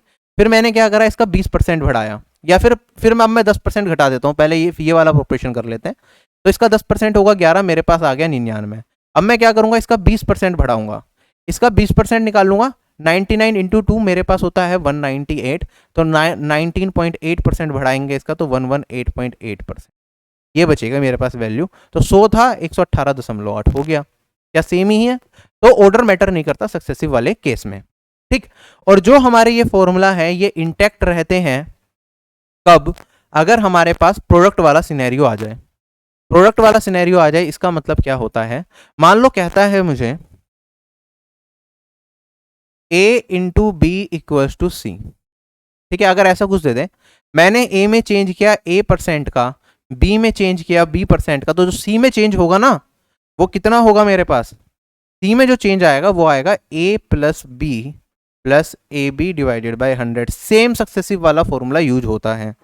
ऐसे ही अगर मैं 3 वैल्यूज ले लूं, A या XYZ ले लेते हैं, X इंटू वाई, नहीं चलो A B C लेते हैं, A into B into C equals to, अगर D दे दें मुझे एक अलग सिनेरियो में, इसमें अगर मैंने चेंज किया कितने का, इसमें मैंने A% का चेंज किया, इसमें B% का चेंज किया, इसमें C% का चेंज किया, तो मेरे पास जो D में चेंज होगा इफेक्टिव वो होगा A प्लस बी प्लस सी।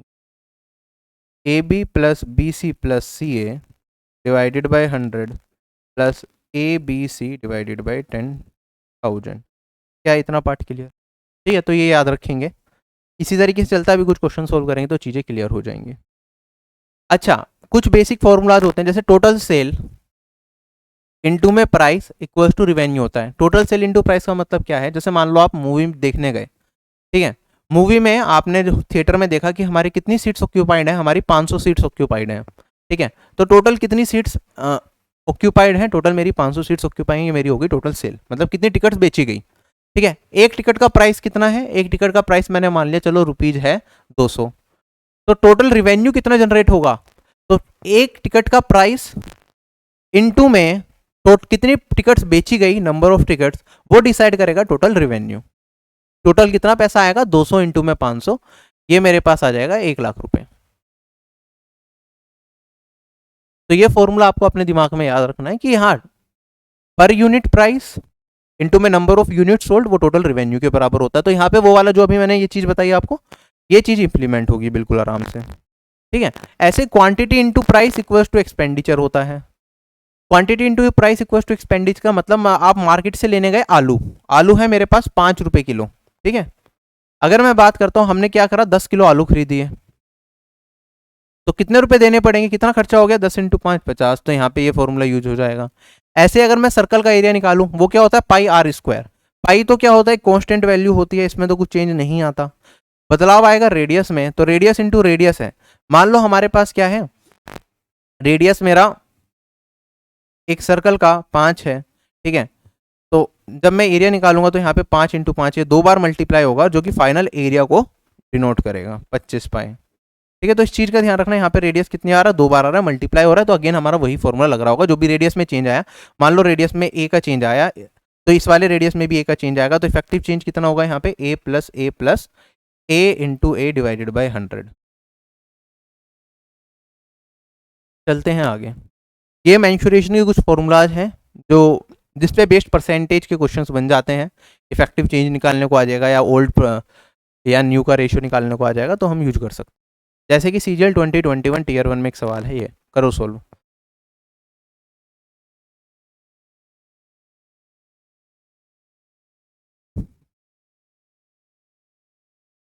कहता है मेरे पास एक रेक्टेंगुलर जो लेंथ और ब्रेथ है एक रेक्टेंगल की, वो इंक्रीज की गई और डिक्रीज की गई। मतलब लेंथ को मैंने क्या करा, 8% से इंक्रीज करा, जो ब्रेथ है मैंने उसे क्या करा, 10% से डिक्रीज करा।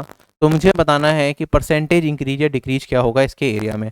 आपको पता है लेंथ इंटू ब्रेथ किसके बराबर होता है, एरिया के। तो अगर ये चेंज इसमें आया, ये इसमें, ये इंक्रीज हुआ है तो पॉजिटिव, डिक्रीज हुआ है तो नेगेटिव, तो नेट चेंज क्या आएगा मेरे पास, आप कहेंगे 8 - 10 प्लस 8 इंटू में -10 डिवाइडेड बाई 100। क्वेश्चन हो गया खत्म। -2 यहाँ पे मिलेगा, -8 -0.8 यहाँ पे मिलेगा, तो -2.8। तो माइनस का साइन क्या डिनोट कर रहा था, जो मेरा एरिया है पहले से क्या हो गया, डिक्रीज हो गया। ये मेरा इस सवाल का उत्तर होगा, ठीक है। दूसरा तरीका क्या हो सकता था इस सवाल को करने का, दूसरा तरीका हो सकता था कि मैं एरिया ओल्ड मान लूँ इसका 100 है, ठीक है। अब उसके अंदर चलो ऐसे कर सकते हैं इसे हम, area new versus area old. आप कहते हैं सर मेरे पास क्या हुई, लेंथ इंटू ब्रेथ एरिया होता है, ठीक है। अगर मैं लेंथ को कंपेयर करूं, लेंथ ओल्ड लेंथ न्यू, और यहाँ पे ब्रेथ ओल्ड ब्रेथ न्यू, यही तो रेशियो होगा, ठीक है। Area new ratio area old का। लेंथ मेरी क्या हुई है, लेंथ 8% से इंक्रीज हुई है, तो पहले 100 थी तो ये 108 हो जाएगी, ठीक है। ब्रेथ की बात करूँ, ये 10% से घटी है, तो पहले 10 थी तो अब ये 9 हो जाएगी।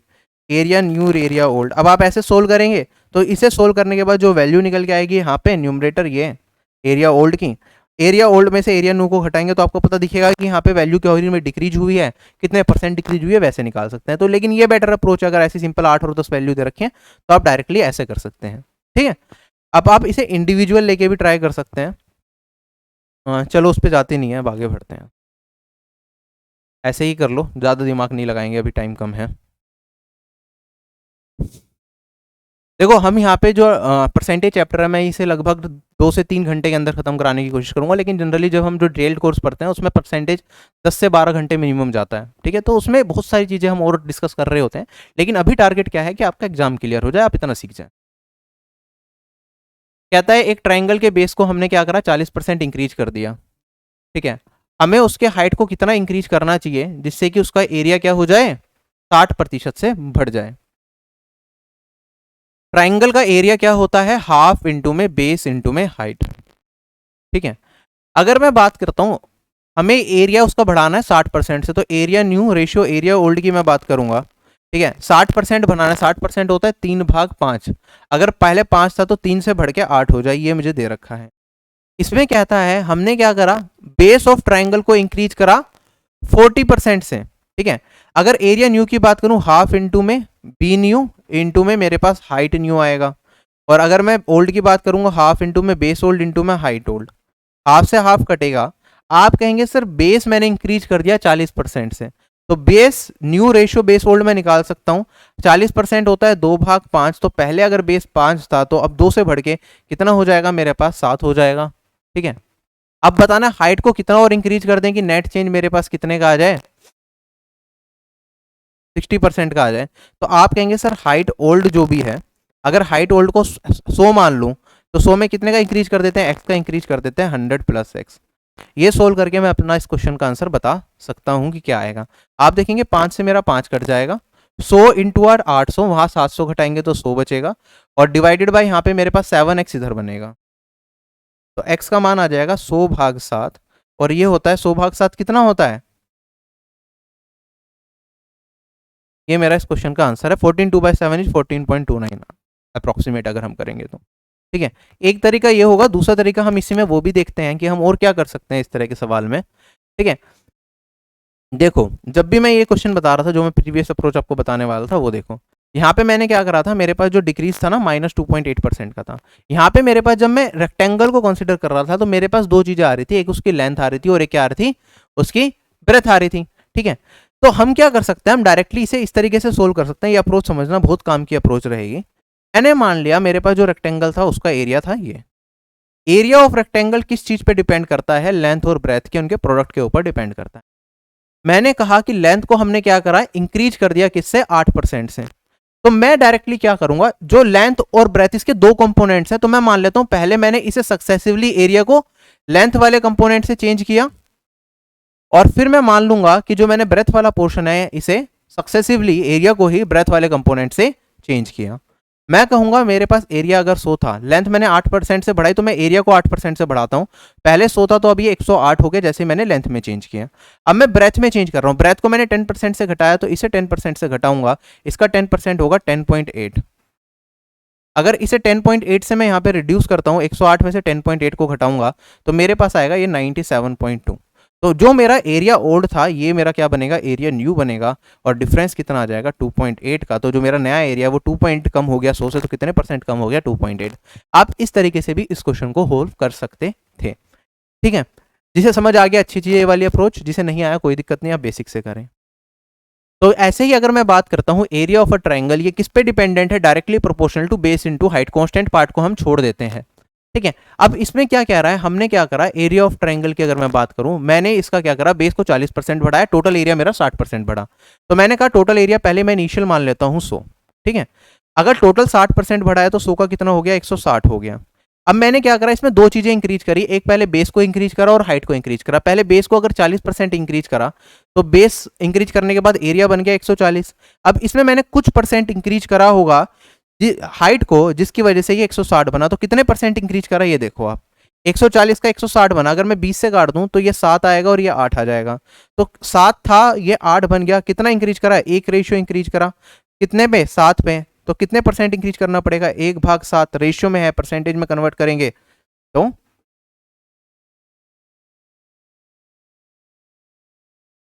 चलें आगे। कोई भी अप्रोच आप फॉलो कर सकते हैं। Let's move to the next question. CGL 2020 tier 2 का सवाल है। मैंने क्या करा, एक आइटम है मेरे पास, ठीक है, उसके प्राइस को 20% घटा दिया तो उसकी सेल मेरी X% से बढ़ जाती है। ठीक है, जो रिवेन्यू है उसमें 25% की बढ़ोतरी देखने को मिलती है, तो हमें X का मान बताना है कि क्या होगा। अब आप ध्यान से देखना, मैंने कहा मेरे पास आइटम का जो प्राइस है और उसकी जो क्वांटिटी है वो किसके बराबर होगा, प्राइस इंटू क्वांटिटी, ये टोटल रिवेन्यू जो जनरेट होगा उसके बराबर होगा। ठीक है, टोटल सेल या जो भी रिवेन्यू हमारे पास आया। अगर मैं बात करता हूं यहां पे आइटम के प्राइस को हमने क्या करा, 20% रिड्यूस कर दिया, इसकी सेल जो क्वांटिटी जो हम बेच रहे हैं उसे X% से इंक्रीज कर दिया, तो जो टोटल रिवेन्यू में फर्क देखने को मिला वो नेट 25% का हमें देखने को मिला। तो हमें बताना है X का मान क्या होगा। मल्टीपल अप्रोचेस हैं करने के, मैं जो अभी बता रहा था वही देखता हूँ, इन दोनों को मल्टीप्लाई कर रहा हूँ और इसके बराबर आ रहा है, तो पहला सक्सेसिव चेंज ये है, दूसरा सक्सेसिव चेंज ये है, नेट चेंज ये है। तो मैं मान लेता हूँ मेरे पास पहले रिवेन्यू कितना था, पहला रिवेन्यू 100 था, फाइनल रिवेन्यू कितना हो गया, 25% इंक्रीमेंट हुआ तो 125 मेरा फाइनल रिवेन्यू हो गया। ठीक है, अब मैंने प्राइस को क्या करा, 20% से घटाया और मैंने क्या करा, क्वांटिटी को X% से बढ़ाया। अगर प्राइस को मैं 20% से घटा देता हूं तो ये कितना बचेगा मेरे पास, 80 हो जाएगा। अब इसमें कुछ इंक्रीमेंट करना है X% का, जिससे कि ये वैल्यू बन जाए 125। तो मुझे ये बताना है X का मान क्या होगा। आप सोल्व करेंगे यहाँ पे, अगर मैं रेशियो में बनाऊं 25 से काटेंगे तो ये 16 आएगा और ये मेरे पास बन जाएगा 25। कितना इंक्रीज होगा, आप कहेंगे सर यहाँ तो ये सर ये 9 का इंक्रीज हो रहा है 16 पे, और 9 का इंक्रीज चाहिए 16 पे, तो कितना परसेंट हो जाएगा। अभी सुबह भी एक क्वेश्चन में हमने सोल्व करा था, ये 56.25% आया था, या 56 1/4, यही मेरा इस सवाल का उत्तर होगा। थोड़ी देर पहले भी एक क्वेश्चन पे सेम कैलकुलेशन आई थी। तो प्रैक्टिस का फायदा क्या होता है, जब सेम कैलकुलेशन बार बार रिपीट हो रही हो तो हमें याद हो जाता है। मुझे 9/16 अभी थोड़ी देर पहले सोल्व किया था, ठीक है, जिसमें बताना था सी कितना परसेंट ज्यादा है बी से, तो अब 9/16 वहां पे था, यहाँ पे भी था, तो ये वैल्यू ही याद हो गई, 2-3 बार करते हैं। इसलिए जो लोग प्रैक्टिस ज्यादा करते हैं उन्हें एग्जाम में कैलकुलेशन करनी ही नहीं पड़ती, उन्हें क्वेश्चन देखते समझ आ जाता है यार ये तो मैंने पहले किया हुआ है, इस टाइप की ये कैलकुलेशन, डायरेक्टली आंसर पता होता है उन्हें, तो यहाँ पे भी टाइम बचता है। चलें आगे, अगला सवाल, ये वाला क्वेश्चन आजकल बहुत पूछ रहे हैं एग्जाम में। A reduction of 20% in the price of bananas enables a customer to buy 6 more bananas for ₹80. What is the reduced price of banana per दर्जन। ठीक है, अगर बनानाज के प्राइस में 20% का रिडक्शन कर दिया जाए तो एक कस्टमर 6 बनाना ज़्यादा खरीद पाता है 80 रुपये के, तो हमें बताना है जो नया रिड्यूस्ड प्राइस है बनाना का 1 दर्जन का वो क्या होगा। ठीक, हमने अभी पढ़ा था कि price into quantity equals to expenditure होता है ना। तो बनाना का मान लो कोई भी प्राइस रहा हो, मैं एक छोटे से एग्जांपल से समझाता हूँ आपको। मान लो मेरे पास क्या है, आलू है, आलू की कीमत है 5 रुपये किलो। ठीक है, अगर क्वांटिटी की बात करूँ, मान लो मुझे 10 किलो खरीद रहा हूँ पहले मैं, तो मैं कितने रुपए पे कर रहा हूँ, 50 रुपये।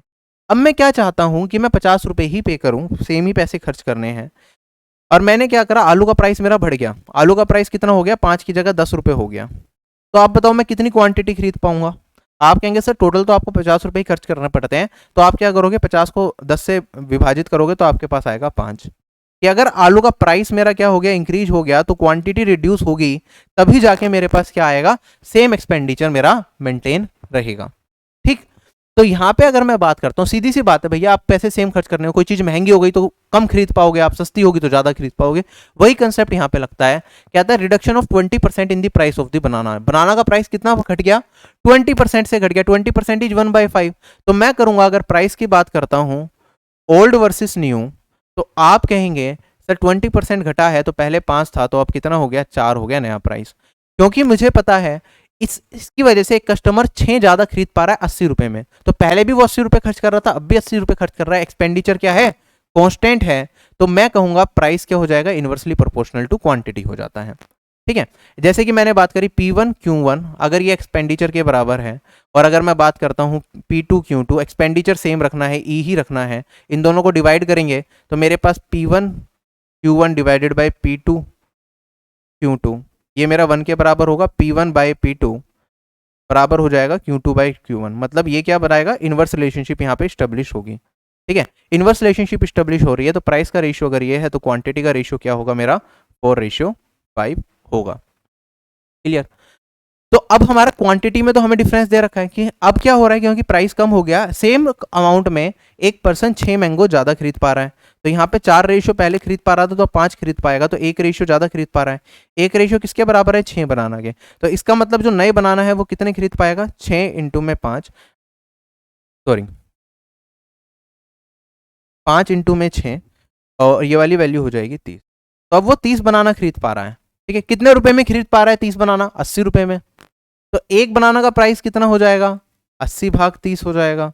ठीक है, हमसे क्या पूछा है, हमें पर दर्जन का प्राइस बताना है, पर दर्जन बनाना कितने के मिलेंगे। तो यहाँ पे हम किससे मल्टीप्लाई कर देंगे, 12 से गुना कर देंगे, यही आएगा ना। एक दर्जन में कितने बनाना होते हैं, 12। सोल्व करेंगे, 0 से 0 कट गया, 3 से काटूंगा 12 को, 4 8 चौक 32। ये मेरा इस सवाल का क्या आएगा, उत्तर आएगा। Option number A is correct. ये मैंने बिल्कुल बेसिक से करा क्वेश्चन। क्या ये चीज समझ आई, कंसेप्ट समझ आ गया। ऐसे ही इंक्रीज वाला हो जाता है तो रेशियो इनवर्स हो जाते हैं। ठीक है, तो आपको ये चीज याद रखनी होगी। क्लियर। अब इसकी एक डायरेक्ट छोटी ट्रिक भी है, अगर आप देखना चाहें तो मैं बता देता हूं इस क्वेश्चन को करने की। ये कंसेप्ट वाइज कराया मैंने। इसी क्वेश्चन को अगर ट्रिक से करना पड़े, सॉरी,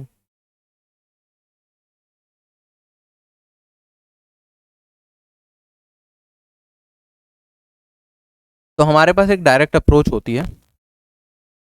हमसे क्या करा है, प्राइस क्या हुआ है, रिड्यूस्ड। तो अगर हमें रिड्यूस्ड प्राइस निकालना है डायरेक्टली इस तरह के क्वेश्चन में, तो आपको कुछ नहीं करना है। यहाँ पे कितने परसेंट का रिडक्शन करा है प्राइस में, 20% का। तो यहाँ पे मैं सीधा सीधा लिखूंगा 20%, मतलब 20/100 इंटू में। ठीक है, अगर मैं बात करता हूँ 6 बनाना मुझे एक्स्ट्रा मिल रहे थे 80 रुपए में, तो यहाँ पे मैं जितने पैसे पे कर रहा हूँ, कितने बनाना मुझे एक्स्ट्रा मिल रहे हैं, ये सीधा मुझे एक बनाना का रिड्यूस्ड प्राइस दे देगा। और अगर ये एक बनाने का रिड्यूस्ड प्राइस है, यहाँ से आप निकाल लेंगे इसे सोल्व करके, 1/5 आएगा, 80 को 5 से काटूंगा तो 16 आएगा। ठीक है, ये मेरा एक बनाना का रिड्यूस्ड प्राइस आया, और 12 बनाना का बताना है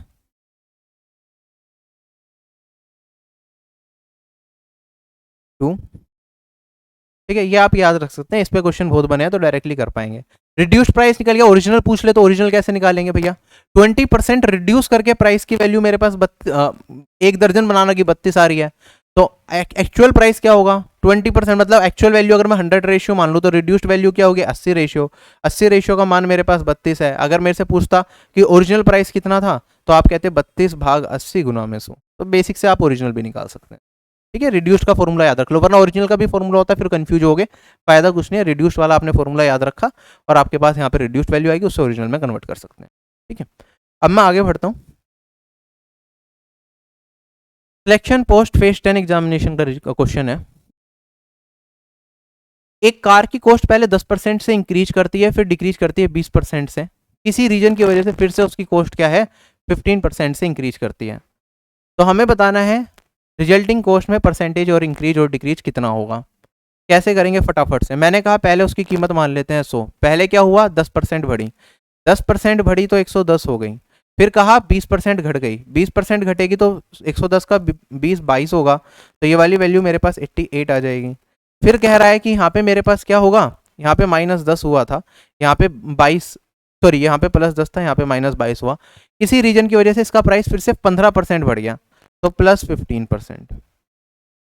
अब इसका 15% निकालूंगा, 1% तो 8.8 होगा, 5% इसका 4.4, 8.8 प्लस 4.4 दैट इज 13.2। तो मेरे पास यहाँ पे कुछ फाइनल वैल्यू निकल के आएगी। अगर आप 13.2 को इसमें जोड़ देंगे तो मेरे पास ये 11101.2, तो कितना इंक्रीज हो गया, 1.2% का, 1.2% की वृद्धि। ये मेरा इस क्वेश्चन का आंसर है। या तो आप ऐसे निकाल सकते हैं, अगर ऐसे भी नहीं निकालना चाहते तो हमारे पास एक अप्रोच और होती है। कई बार क्या होता है, लास्ट में कैलकुलेशन मुश्किल बन जाती है, इसे ऐड करना फिर कंपेयर करना कई बार थोड़ा मुश्किल होता है अगर मैं 100 से स्टार्ट नहीं करता।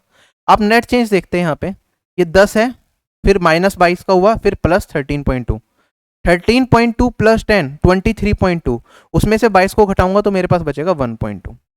जो ये चीज़ें मैंने लिखी है ना ये यहाँ पे छोटे में, ये भी काम की होती है, इसे भी यूज कर सकते हैं हम इफेक्टिव चेंज निकालने के लिए। क्लियर है। ठीक है, ये जब अच्छे लेवल के क्वेश्चन होते हैं वहां पे काम पड़ता है। क्वेश्चन है, a number is asked to multiply by 2/3 by a student, by fault ही multiplied the number by 3/2, find the percentage fault. ठीक है, एक स्टूडेंट को कहा गया है एक नंबर कोई भी अगर n है उसमें मल्टीप्लाई कर दो 2/3 से। ठीक है, लेकिन उसने मल्टीप्लाई कर दिया किससे? 3/2 से। तो हमें बताना है परसेंटेज फॉल्ट कितना है। तो ये एक्चुअल नंबर जो होना चाहिए था, ये फॉल्टी नंबर जो है वो है। ठीक है, परसेंटेज फॉल्ट निकालना है तो आपको पता है कि रेशियो यूज कर सकते हैं हम परसेंटेज फॉल्ट निकालने के लिए। आप देखेंगे जो नंबर मैंने n माना था वो कट जाएगा, तो इसका कोई रेलिवेंस है ही नहीं। ठीक है, ये 2/3 है और ये 3/2 है रेशियो के अंदर। जब भी हमारे पास ऐसा हो, इधर एक ऐसी वैल्यू है इधर भी ऐसा कुछ है, तो हम क्रॉस मल्टीप्लाई कर लेते हैं रेशियो को सिर्फ न्यूमरेटर में रखने के लिए, कि इसका डिनोमिनेटर इधर मल्टीप्लाई इसके न्यूमरेटर में, इसका डिनोमिनेटर इसके न्यूमरेटर में मल्टीप्लाई, या तो ऐसे कर लो, वरना इन दोनों डिनोमिनेटर का एलसीएम ले लेंगे, 3 और 2 का 6, वो 6 मल्टीप्लाई कर लेंगे, कुछ भी कर सकते हैं। ठीक है, दोनों फ्रैक्शंस में। तो मैं कहूंगा 2 × 2 ये होगा 4 और 3 × 3 ये होगा 9। ठीक है, तो एक्चुअल वैल्यू 4 होनी चाहिए थी, स्टूडेंट ने निकाल दी 9। परसेंटेज फॉल्ट कितना होगा? परसेंटेज फॉल्ट होता है मेरे पास percentage error divided by, sorry, error value divided by actual value into में 100%। ठीक है, जब भी परसेंटेज फॉल्ट निकालेंगे एक्चुअल वैल्यू से कंपेयर करते हैं। एरर वैल्यू कितनी है? आप कहेंगे सर इनमें एरर है 5 का, तो 5, और यहाँ पे कितनी है मेरे पास? एक्चुअल वैल्यू 4 है, इनटू में 100%, ये वैल्यू हो जाएगी मेरे पास 125%। I hope this is clear.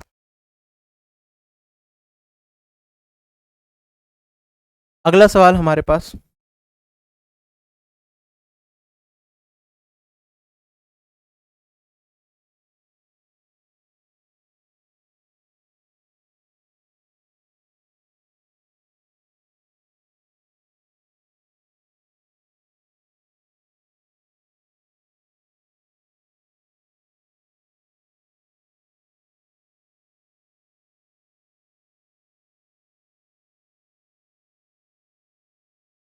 CHSL 2020 का सवाल है, खुद करने की कोशिश करना, बहुत अच्छा सवाल है ये। ठीक है, लॉजिकल सवाल है ये। क्वेश्चन में क्या आता है, एक आर्टिकल का जो प्राइस है हर साल 5% से बढ़ जाता है। ठीक है, difference between its price at the end of second year and the third year is इतना।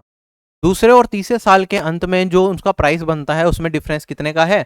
52.5 का है। तो हमें बताना है फर्स्ट ईयर के एंड में उस वस्तु का प्राइस क्या रहा होगा। ध्यान से कंसेप्ट समझना इसका। मैंने कहा कि पहले इनिशियली उसका प्राइस मान लेते हैं P। ठीक है, एक साल के बाद क्या होगा? 5% से वैल्यू इंक्रीज करेगी, हर साल 5% बढ़ती है। तो एक साल के बाद फर्स्ट ईयर के बाद उसका प्राइस हुआ P1, फिर उसकी वैल्यू 5% से बढ़ेगी, फिर उसका प्राइस होगा P2, और फिर उसकी वैल्यू बढ़ेगी 5% से, और 3 साल के बाद उसकी वैल्यू होगी P।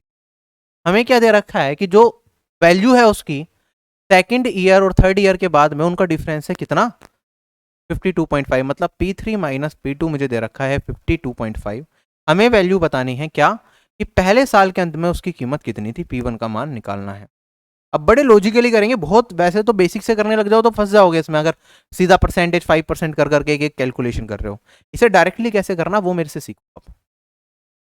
देखो एक चीज बताओ, P2 का जो भी मान होगा उससे 5% ज्यादा P3 होगा। मतलब P2 अपने आप का क्या होगा? अगर P2 को मैं लिखूं, P2 अपने आप का क्या है? 100% है। तो P3 क्या होगा? इससे 5% ज्यादा, तो ये P2 का 105% होगा या नहीं होगा P3? क्या ये चीज समझ आ रही है आपको? तो P2 और P3 का डिफरेंस अगर मैं निकालूं तो 105 में से 100 को घटाऊंगा, तो क्या ये 5% ऑफ P2 ही होगा? दूसरे साल के बाद जो आर्टिकल का मेरे पास प्राइस रहा होगा और जो तीसरे साल के बाद आर्टिकल का प्राइस रहा, उनका डिफरेंस क्या? 5% ऑफ P2। हम यही तो देख रहे थे। P2 2 साल के बाद जो वैल्यू है मेरे पास आर्टिकल की, उसे मैं 5% बढ़ाऊंगा तो 3 साल के बाद की वैल्यू आ जाएगी। तो इनका डिफरेंस कितना होगा? आप कहेंगे सर जो P2 2 साल के बाद वैल्यू है इसमें 5% वैल्यू इंक्रीज कर दूं मैं, तो ये मेरे पास क्या हो जाएगा? ये P3 बन जाएगा। ठीक है, तो P3 माइनस P2 क्या हो जाएगा? 5% ऑफ P2 ही आ जाएगा। तो जो मुझे वैल्यू दे रखी है ना, ये 5% ऑफ P2, ये क्या है? ये मेरा 52.5 दे रखा है। मुझे वैल्यू किसकी बतानी है? मुझे बतानी है P1 की वैल्यू क्या होगी। अच्छा, P1 क्या है? P1 जो वैल्यू होगी उसे 5% बढ़ाऊंगा तो P2 बनेगा। तो मैं कह सकता हूं P2 होगा मेरा P1 का 105%। यही तो वैल्यू आएगी। तो P2 की जगह मैं लिख दूंगा P1 का 105%। तो यहाँ पे 5% है, 5% को 1/20 लिख सकते हैं। ठीक है, 105% होगा, 105 भाग 100 लिखूंगा मैं। इंटू में P1, ये वाली वैल्यू मेरे पास 52.5 के बराबर है। बस ये इतना सा सवाल था, क्वेश्चन मेरा खत्म हो चुका है अब ये यहाँ पे। अगर आप इससे काटेंगे तो ये मेरे पास 2 आएगा, 2 से इसे काटूंगा तो 10 आएगा, और P1 का मान मेरे पास 10 इंटू 100 1000 आ जाएगा। क्वेश्चन हो गया खत्म। पहले साल के अंत में जो आर्टिकल की वो 1000 रही। क्या ये चीज सबको समझ आई या नहीं आई? दिमाग खुला रखना है इस तरह के सवालों के लिए, जितनी प्रैक्टिस करोगे उतनी चीजें याद रहेंगी, ठीक है। एग्जाम में अचानक से सोच पाना मुश्किल होता है, आपने पहले कर रखे होंगे इस तरह के सवाल तो कर जाओगे। सीरियल 2021 टीयर 2 का सवाल है मेरे पास यहाँ पे है।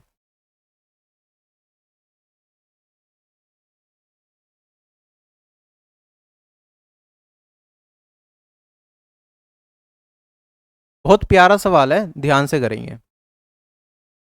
मेरे पास है राजू, ये ट्री वाले कंसेप्ट पे बेस्ड सवाल है। ये क्या करता है, अपनी इनकम का 10% तो ट्रांसपोर्ट पे खर्च करता है और 20% अपना खाने पे खर्च करता है, ठीक है।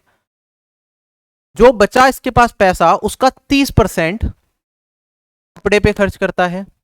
बचे हुए पैसे को ये सेव कर लेता है। उसकी सेविंग हमें बता रखी है, तो हमें बताना है टोटल वो कितना पैसा खर्च करता है फूड और क्लोथिंग पे।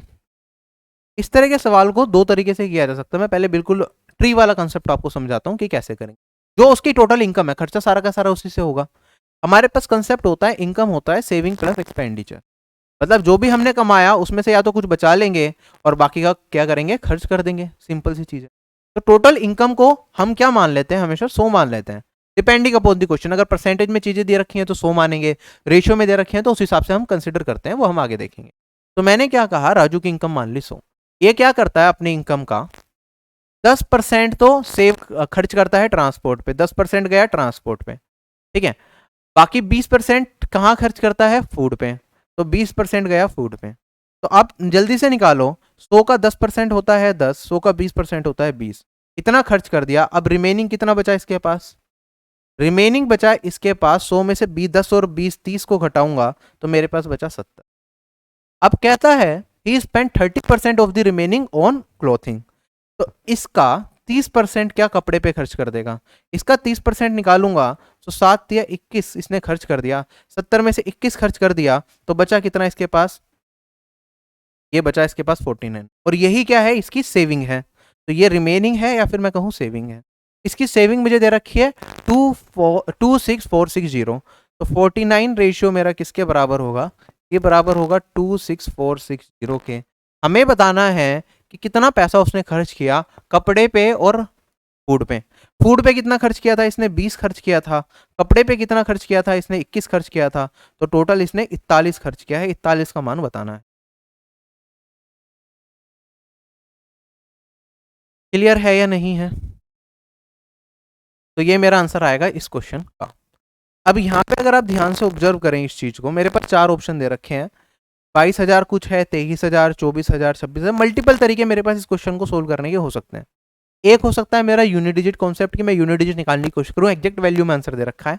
आप कहेंगे सर 49 रेशियो इसके बराबर है, 41 रेशियो होगा 26460 डिवाइडेड बाय 49 इंटू में 46, लगभग कुछ ऐसी वैल्यू रहेगी 41। अब 41 और 49 तो कोप्राइम है, आपस में नहीं काट पाएंगे। इसका मतलब 49 इसे पूरा पूरा काटेगा। अगर 49 इसे पूरा पूरा काटेगा तो ये 9 है। 9 में किससे मल्टीप्लाई करूं कि मेरे पास यूनिट डिजिट 6 आ जाए। आप कहेंगे सर 9 को अगर मैं मल्टीप्लाई करता हूँ 4 से तो ही मुझे यूनिट डिजिट 6 मिलती है। इसका मतलब यहाँ पे मेरे पास ये आएगा 4, ठीक है। यहाँ पे यूनिट डिजिट 1 है और ये 0 है, तो एक तो 0 आएगा, 4 को 1 से करूंगा 4। तो जो लास्ट की 2 डिजिट होंगी मेरे आंसर की वो क्या होंगी, 40 होगी। या तो ये होगा या फिर ये होगा। अभी मेरा काम नहीं चल रहा, 2 ऑप्शन मेरे मैच कर रहे हैं, तो मैं डायरेक्टली आंसर नहीं बता पाऊंगा। अब मैं क्या कर सकता हूँ, मैं ये चेक कर सकता हूँ, ये दोनों कट गए। मैं कहूंगा जो आंसर होगा 41 का मल्टीपल होगा। दोनों को डिवाइड करके देख लो 41 से कौन सी वैल्यू आपकी कट रही है। जैसे 5 से इसे 5 टाइम्स मल्टीप्लाई करूंगा 205 आएगा, 164 4 जा, ये मेरा 41 से कट रहा है। इसे करूंगा तो 5 जा 205 19 आएगा, ठीक है, 29 आएगा, 294। ये मेरा 4 से 41 से नहीं कट रहा, तो ये मेरा आंसर आएगा। मैंने ये देख लिया, मल्टीप्लिकेशन रूल यूज कर लिया यूनिट डिजिट। या तो मैंने 2 तरीके ऐसे करे, या फिर मैं इसे बेसिक से भी कैलकुलेशन कर सकता था। जब मुझे पता चला कि यहाँ पे देखो भैया ये 4 ही आने वाला है, 49 से 264 को काटूंगा कितने टाइम्स जाएगा।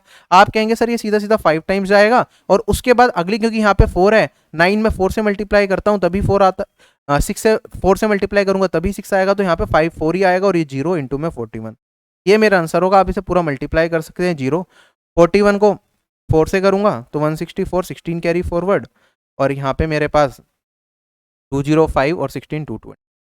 तो बेसिक कैलकुलेशन भी ऐसे की जा सकती है। ठीक है, ज़्यादा अप्रोचेस यूज करने से अच्छा, अगर आपको लगता है बेसिक से जल्दी आ जाएगा तो आप बेसिक कर लो। ठीक है, यूनिट डिजिट ट्राई किया नहीं हुआ तो आप बेसिक से कर सकते थे, वरना मल्टीप्लीकेशन देख सकते थे किसका मल्टीपल है। वो ज़्यादा मुश्किल है कि दोनों को चेक करना डिवाइड करके क्या आ रहा है। इससे बेहतर तो मैं 49 से इसे डिवाइड करता और मल्टीप्लाई कर लेता। वो ये वाला पार्ट ईजियर था इस वाले सेकंड पार्ट से, कि मैं डिविजिबिलिटी से चेक कर रहा हूँ। बहुत मुश्किल क्वेश्चन होते हैं तभी हम डिविजिबिलिटी से चेक करने की कोशिश करते हैं, वरना एक डिजिटल सम कंसेप्ट होता है हम वो लगा लेते हैं यहाँ पे, और कोई अप्रोच भी आपके दिमाग में आ सकती है। आप अप्रोक्सीमेशन भी यूज कर सकते हैं, क्योंकि यहाँ पे हमारे पास वैल्यूज में डिफरेंस कितने का है, लगभग 1000 का डिफरेंस है, तो हम अप्रोक्सीमेशन वैल्यू भी ट्राई कर सकते थे कैलकुलेट करना।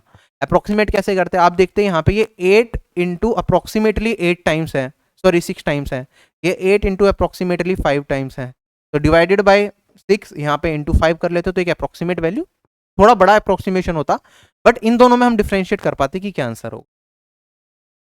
चलें क्या आगे।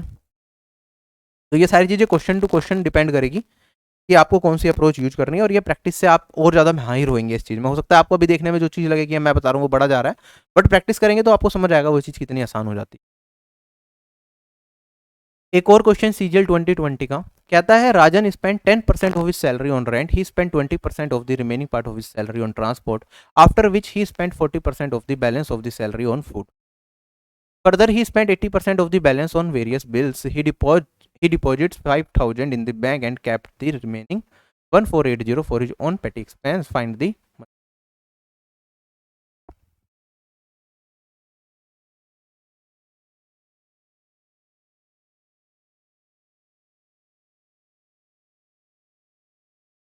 अब देखो क्या करता है, मेरे पास राजन के पास कुछ इनकम होगी, उसमें उसने कुछ खर्चे निकाले तो उसके पास कुछ सेविंग बचती है। ये सब हमें दे रखा है, हमें बताना है कि उसकी मंथली सैलरी कितनी है। ठीक है, salary is equivalent to income.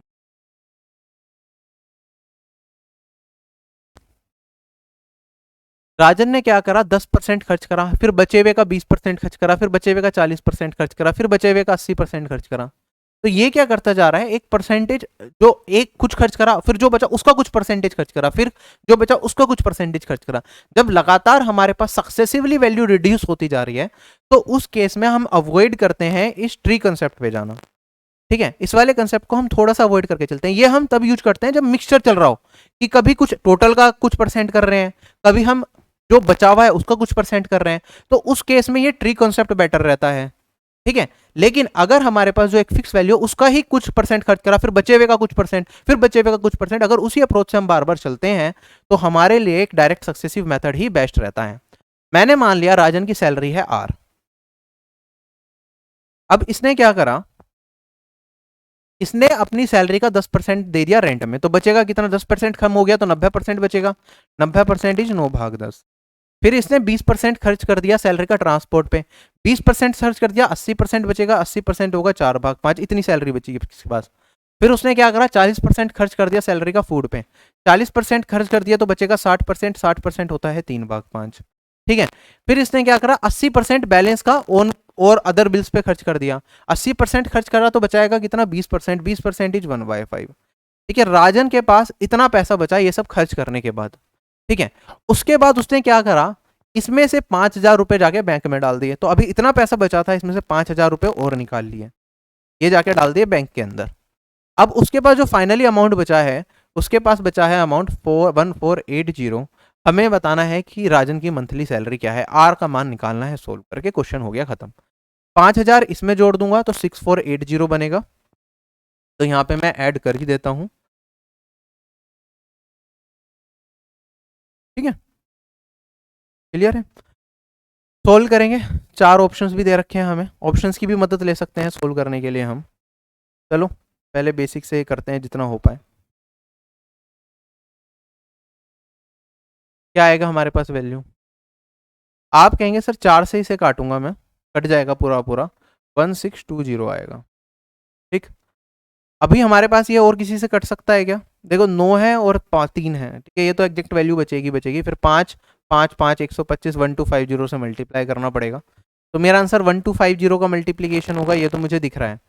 ठीक है, मैं आपको कुछ चीज़ें यहाँ पे समझाने की कोशिश करता हूँ, शायद आपको मदद मिलेगी आगे फ्यूचर में जब भी आप कैलकुलेशन करेंगे। ये 5 की क्यूब होता है 125, और यहाँ पे 10 है डिवाइडेड बाय 9 इंटू 3 है 27 लिख सकता हूँ। ठीक, 125 का मतलब है कि मेरी लास्ट की 3 डिजिट, यह है 5 की पावर 3। कोई भी वैल्यू अगर 5 की पावर 3 से डिविजिबल हो तो उसकी लास्ट की 3 डिजिट क्या होती है? 5 की पावर 3 दैट इज 125 से डिविजिबल होती है। और 10 है तो एक जीरो तो आएगी, क्योंकि ये 127 और ये सब आपस में को प्राइम है, तो एक जीरो 10 के लिए मैंने हटा दी। अब जो बची हुई 3 डिजिट हैं ये मेरी क्या होनी चाहिए? 125 से घटनी चाहिए। इसके हिसाब से देखूं तो ये आंसर हो सकता है, ये मेरा इस क्वेश्चन का आंसर नहीं हो सकता। ये चीज़ मुझे समझ आ रही है। बाकी और कुछ हम यहाँ पे नहीं देख सकते। आप चाहें तो यहाँ पे इसे सोल्व करके अपना आंसर निकालें, तो सोल्व करना ही पड़ेगा हमें। 27 से काटूंगा तो ये मेरा 6 टाइम्स जाएगा 60। 125 इंटू में 6 करूंगा तो ये वाली वैल्यू 75 आएगी। अब जी 75 आ गया तो 000 कितनी भी हो क्वेश्चन में देख के हम कर ही लेंगे। ये हमारा इस सवाल का उत्तर है। चलें आगे, अगला सवाल हमारे पास।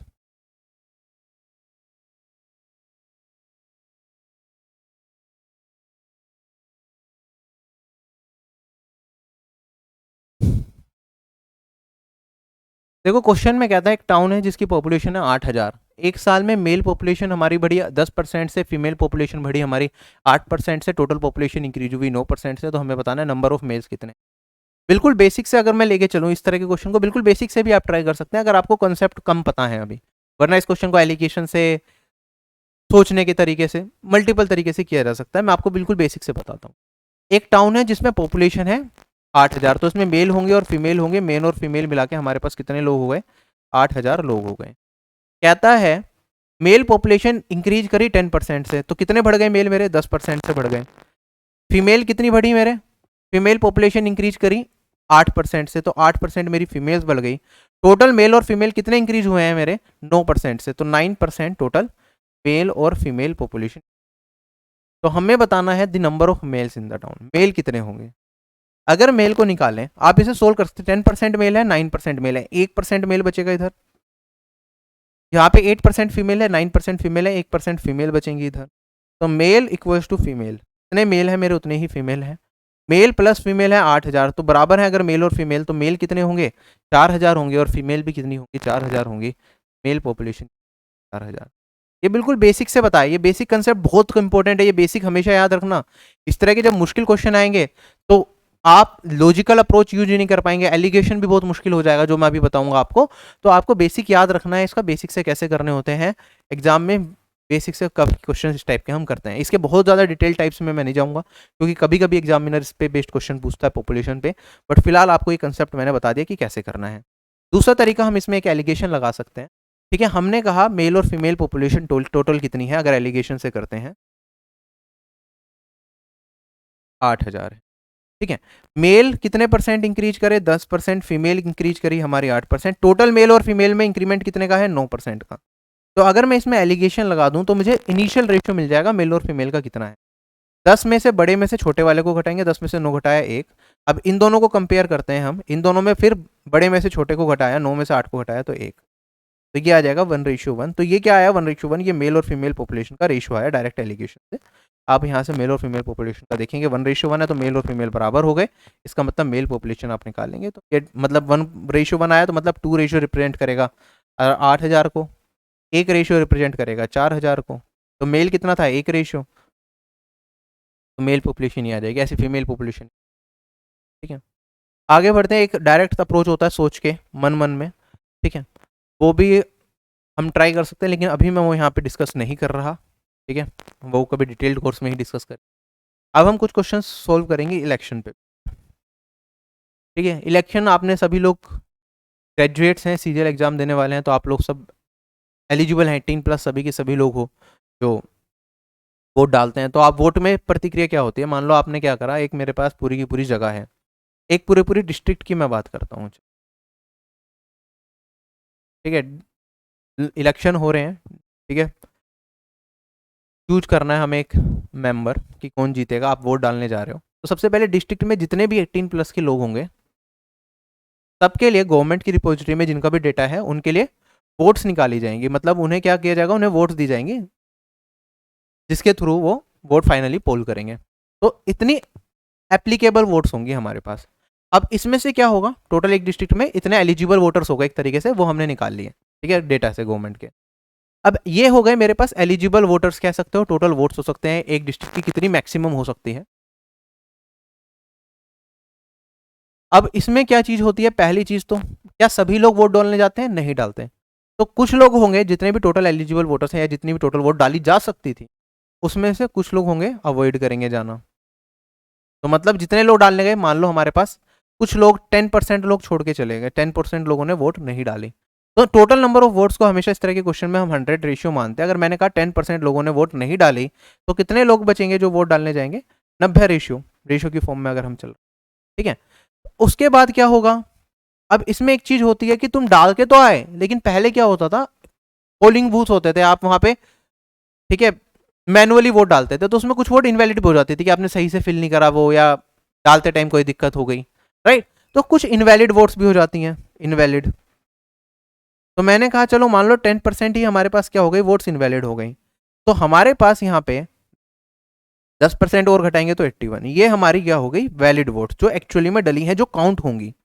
टोटल डल सकती थी हमारे पास टोटल 100 वोट्स, 100 रेशियो वोट्स, लेकिन एक्चुअली में जो डली हैं वो हमारे पास कितनी। अब 81 रेशियो जो वोट डली हैं, इसमें से जितने भी कैंडिडेट होंगे, कैंडिडेट 1, कैंडिडेट 2, कैंडिडेट 3, कैंडिडेट 4, इनके अंदर वोट्स डल जाएंगी। बस यही छोटा सा कंसेप्ट होता है इलेक्शंस का, वही हम यूज करके अब क्वेश्चन को सोल्व करेंगे। अब घुमा के कुछ भी बनाया जा सकता है, जैसे एसएससी सिलेक्शन पोस्ट फेज 10 जो अभी एग्जामिनेशन हुआ था, उसका ही क्वेश्चन है हमारे पास। अभी इलेक्शन के ऊपर क्वेश्चन पूछ रहे हैं एग्जाम। क्वेश्चन में कहता है only 2 candidate were contesting against each other in an election in a village. One candidate got 43.5% votes and was defeated by 3744 votes. How many votes did the winning candidate get? ठीक है, दो candidate थे जिनके बीच में election हुआ, ठीक है। एक कैंडिडेट को मिले 43.5% वोट्स और वो हार गया इतने वोट्स हैं, तो हमें बताना है विनिंग कैंडिडेट को कितने वोट मिले होंगे। अब देखो यहाँ पे वोट खराब हुई, लोग डालने नहीं गए, इसके बारे में कोई भी जिक्र नहीं किया, तो हम मान के चलेंगे जितनी भी सारी की सारी वोट जितनी दी गई थी, सारी की सारी डाली गई, ठीक है। अगर मैं बात करता हूं यहाँ पे, जो एक कैंडिडेट है उसे 43.5% मिली, टोटल वोट्स कितनी होंगी, 100% होंगी। तो जो हमारा पास विनर कैंडिडेट होगा उसे कितनी मिली होगी, 100 में से 43.5 को मैं घटा दूंगा, तो मेरे पास आएगा ये 56.5%। क्या इतनी वोट मिली है? या फिर मैं इसे एक बार ड्रॉ करके दिखाता हूँ, एक और कंसेप्ट आपको यहाँ पे बड़ा अच्छा सा देखने को मिलेगा। यहाँ पे मैंने लिखा वैलिड वोट्स जो भी डली हैं, ठीक है। इसमें दो कैंडिडेट हैं, एक होगा विनर, एक होगा लूजर, अगर दो कैंडिडेट्स की बात कर रहे हैं। अच्छा, टोटल वैलिड वोट्स को अगर मैं 100% मान लूँ, तो बताओ इसका मिडल पोर्शन क्या है, क्या ये 50% होगा? जिसे 50% से ज़्यादा वोट्स मिल जाएंगी वैलिड, वो जीत जाएगा। एक लूजिंग कैंडिडेट है जिसे मिले 43.5, तो विनिंग कैंडिडेट को कितनी बनेगी, मैं दो तरीके से निकाल सकता हूँ। या तो मैं 100 में से इसे घटा दूं, या फिर मैं कहूं कि भैया 50% अगर दोनों को मिलती तो दोनों बराबर रहते। इसे 50% से कितनी कम मिली है, इसे 6.5% कम मिली है 50% से। तो 6.5% ही इसे क्या मिली होगी, विनिंग कैंडिडेट को ज़्यादा मिली होगी। 50 में 6.5 जोड़ दूं तो 56.5% वोट इसे मिली। क्या इस तरीके से भी देखा जा सकता है? 50 से कंपेयर करना हमारे लिए थोड़ा आसान हो जाता है। और हमने कहा कि विनर जो लूजिंग कैंडिडेट है उसे 6.5% क्या मिली है, कम वोट्स मिली है लूजर से। लूजिंग कैंडिडेट्स को विनर से इतनी कम वोट्स मिली हैं, तो विनर को कितनी ज़्यादा, मतलब 50% से इतनी कम मिली हैं, तो विनर को कितनी ज़्यादा मिली होंगी, इसका डबल।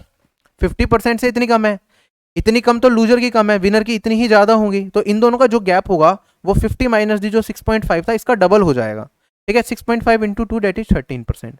तो टोटल वोट्स की 13% वोट्स से क्या होगा, विनर कैंडिडेट मेरा जीता होगा। या तो हम इसमें से इसे घटा लें तब भी 13 आएगा, या डायरेक्टली आप जो गैप है उसे 2 से मल्टीप्लाई करेंगे तब भी आपको पता चल जाएगा कितने वोट से जो मेरा विनिंग कैंडिडेट है वो जीता है। अब यहाँ पे कहा है कि जो लूजिंग कैंडिडेट है वो 3744 से हारा है, तो इतने से ही विनर जीता होगा। 13 रेशियो मेरा 3744 को रिप्रेजेंट करेगा। हमें बताना है विनिंग कैंडिडेट को कितनी वोट मिली, तो 56.5 है, 56.5% का हम मान निकाल के। क्लियर? अब देखो हमारे पास जो सारी वैल्यूज हैं ये एग्जैक्ट नंबर्स में दे रखा है। 13 से ये पूरा का पूरा कटना चाहिए, एक रेशियो की वैल्यू तभी हमें मिलेगी, क्योंकि 13 से 56.5 कटेगा नहीं। तो मेरे पास ये आएगा 2 जा, फिर 114 आएगा मेरे पास 8 जा, और एक सेकेंड, 3744 था, 13 से काटा, पूजा 26, 114, 104, 288, 1:288 के बराबर। तो 56.5 288 से मल्टीप्लाई करेंगे। अगर 56.5 को 288 से मल्टीप्लाई करना थोड़ा मुश्किल है तो मैं क्या कर सकता हूँ, डिजिटल सम कंसेप्ट का इस्तेमाल कर सकते हैं, लेकिन चार ऑप्शन में दो ऑप्शन का डिजिटल सम सेम हो सकता है। तो इसे 56.5 को मैं लिख सकता हूँ, ऊपर नीचे 2 से मल्टीप्लाई कर दूंगा तो डिवाइडेड बाई 2, और यहाँ पे मेरे पास वैल्यू आ जाएगी 113, ठीक है। और ये 288 है, 2 से काट दूंगा 288 को तो 144 हो जाएगा, ठीक। अब देखो यूनिट डिजिट से मेरा डायरेक्टली आंसर आ जाएगा, 3 इंटू 4 12, लास्ट की डिजिट जो होगी 2 होगी, जो भी आंसर होगा, तो option number B correct. Clear है क्वेश्चन सभी को?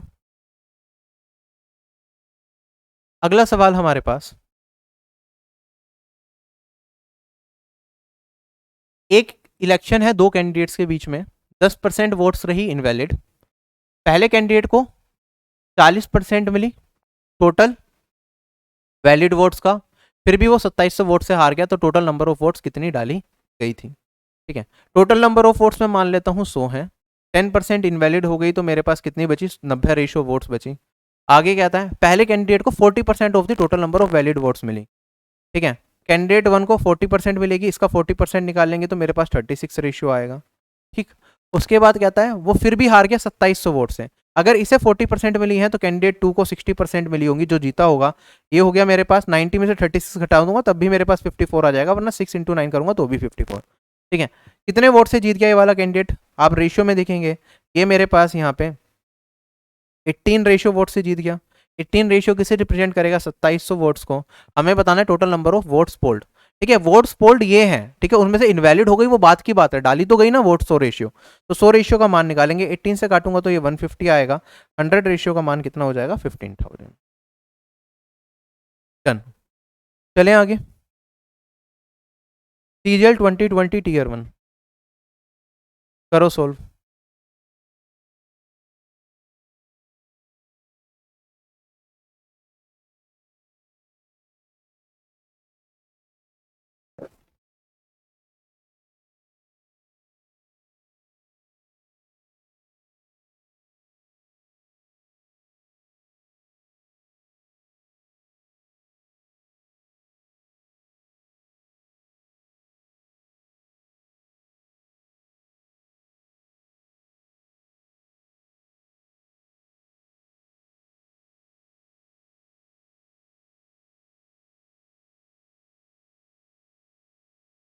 अब देखो क्या दे रखा है, तीन लोग हैं, चमनलाल है, अरशद है, और मेरे पास जगजीत जी हैं। इन्होंने एक इलेक्शन कंडक्ट करा, ठीक है, सारे की सारी वोट जो भी डालेगी सारी की सारी वैलिड है। अरशद को क्या मिली, 35% of the total number of votes. अगर टोटल नंबर ऑफ वोट्स को मैं 100 मान लूं तो अरशद को कितनी मिली, हमारे पास 35 मिली होगी, 35% दे दी। आगे क्या था, for every 35 votes Chamanlal got 14 votes. अगर 35 वोट डाली जाती हैं तो चमनलाल को कितनी मिलती हैं, 14। तो क्या परसेंटेज निकाल सकते हैं, कितने परसेंट वोट मिल रही है चमनलाल को। आप कहेंगे 14 मिल रही है, कितने में से, 35 में, गुना में 100 कर देंगे, 7 से काटूंगा तो ये 5 आएगा, 2 आएगा, और 5 2 भाग 5 इंटू में 100, ये हो गया 40%।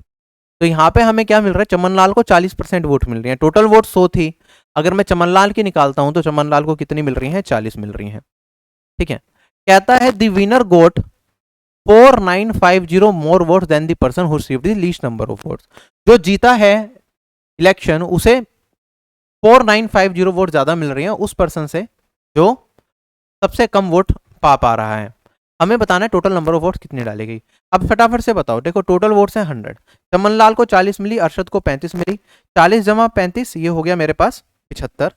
तो मेरे पास जगजीत जी को कितनी मिली होंगी, क्या 25 ही वोट्स मिली होंगी, ठीक है। सबसे कम इन्हें मिली, सबसे ज्यादा इन्हें मिली, इनके बीच का डिफरेंस कितना हो गया, 40 में से 25 को हटाऊंगा तो ये वाली वैल्यू आ जाएगी मेरे पास 15 वोट से जीता है विनर कैंडिडेट, लीस्ट कैंडिडेट से जिसे वोट मिनिमम वोट्स मिली हैं। तो 15 रेशियो मेरा रिप्रेजेंट करेगा 4950 को। मुझे किसका मान बताना है, टोटल वोट्स कितनी पोल की गई, वो रेशियो। तो 15 से काटूंगा तो ये मेरे पास 330 और इंटू 100 कर दूंगा 330 में, तो this is the answer of this question. ठीक है। तो यहाँ पे ये बेसिक परसेंटेज वाला क्वेश्चन था, ठीक है, वो कन्वर्ट किया इलेक्शन वाले क्वेश्चन में, तो ऐसा भी पूछ लेते हैं, ठीक है। और थोड़ा और कुछ लेवल का भी क्वेश्चन इलेक्शन में पूछा जा सकता है, लेकिन अगर आपके बेसिक भी पता है तो मैक्सिमम क्वेश्चन आप इलेक्शन के कर पाएंगे। एक और क्वेश्चन इलेक्शन का हम देख लेते हैं, सिलेक्शन पोस्ट फेज 10 एग्जामिनेशन का ही है, ठीक है, और उसके बाद हम आगे बढ़ेंगे। के बाद सबसे इंपॉर्टेंट कॉन्सेप्ट आएगा इनकम सेविंग एंड एक्सपेंडिचर, जिससे भर भर के क्वेश्चन एसएससी एग्जाम्स में पूछे जाते हैं।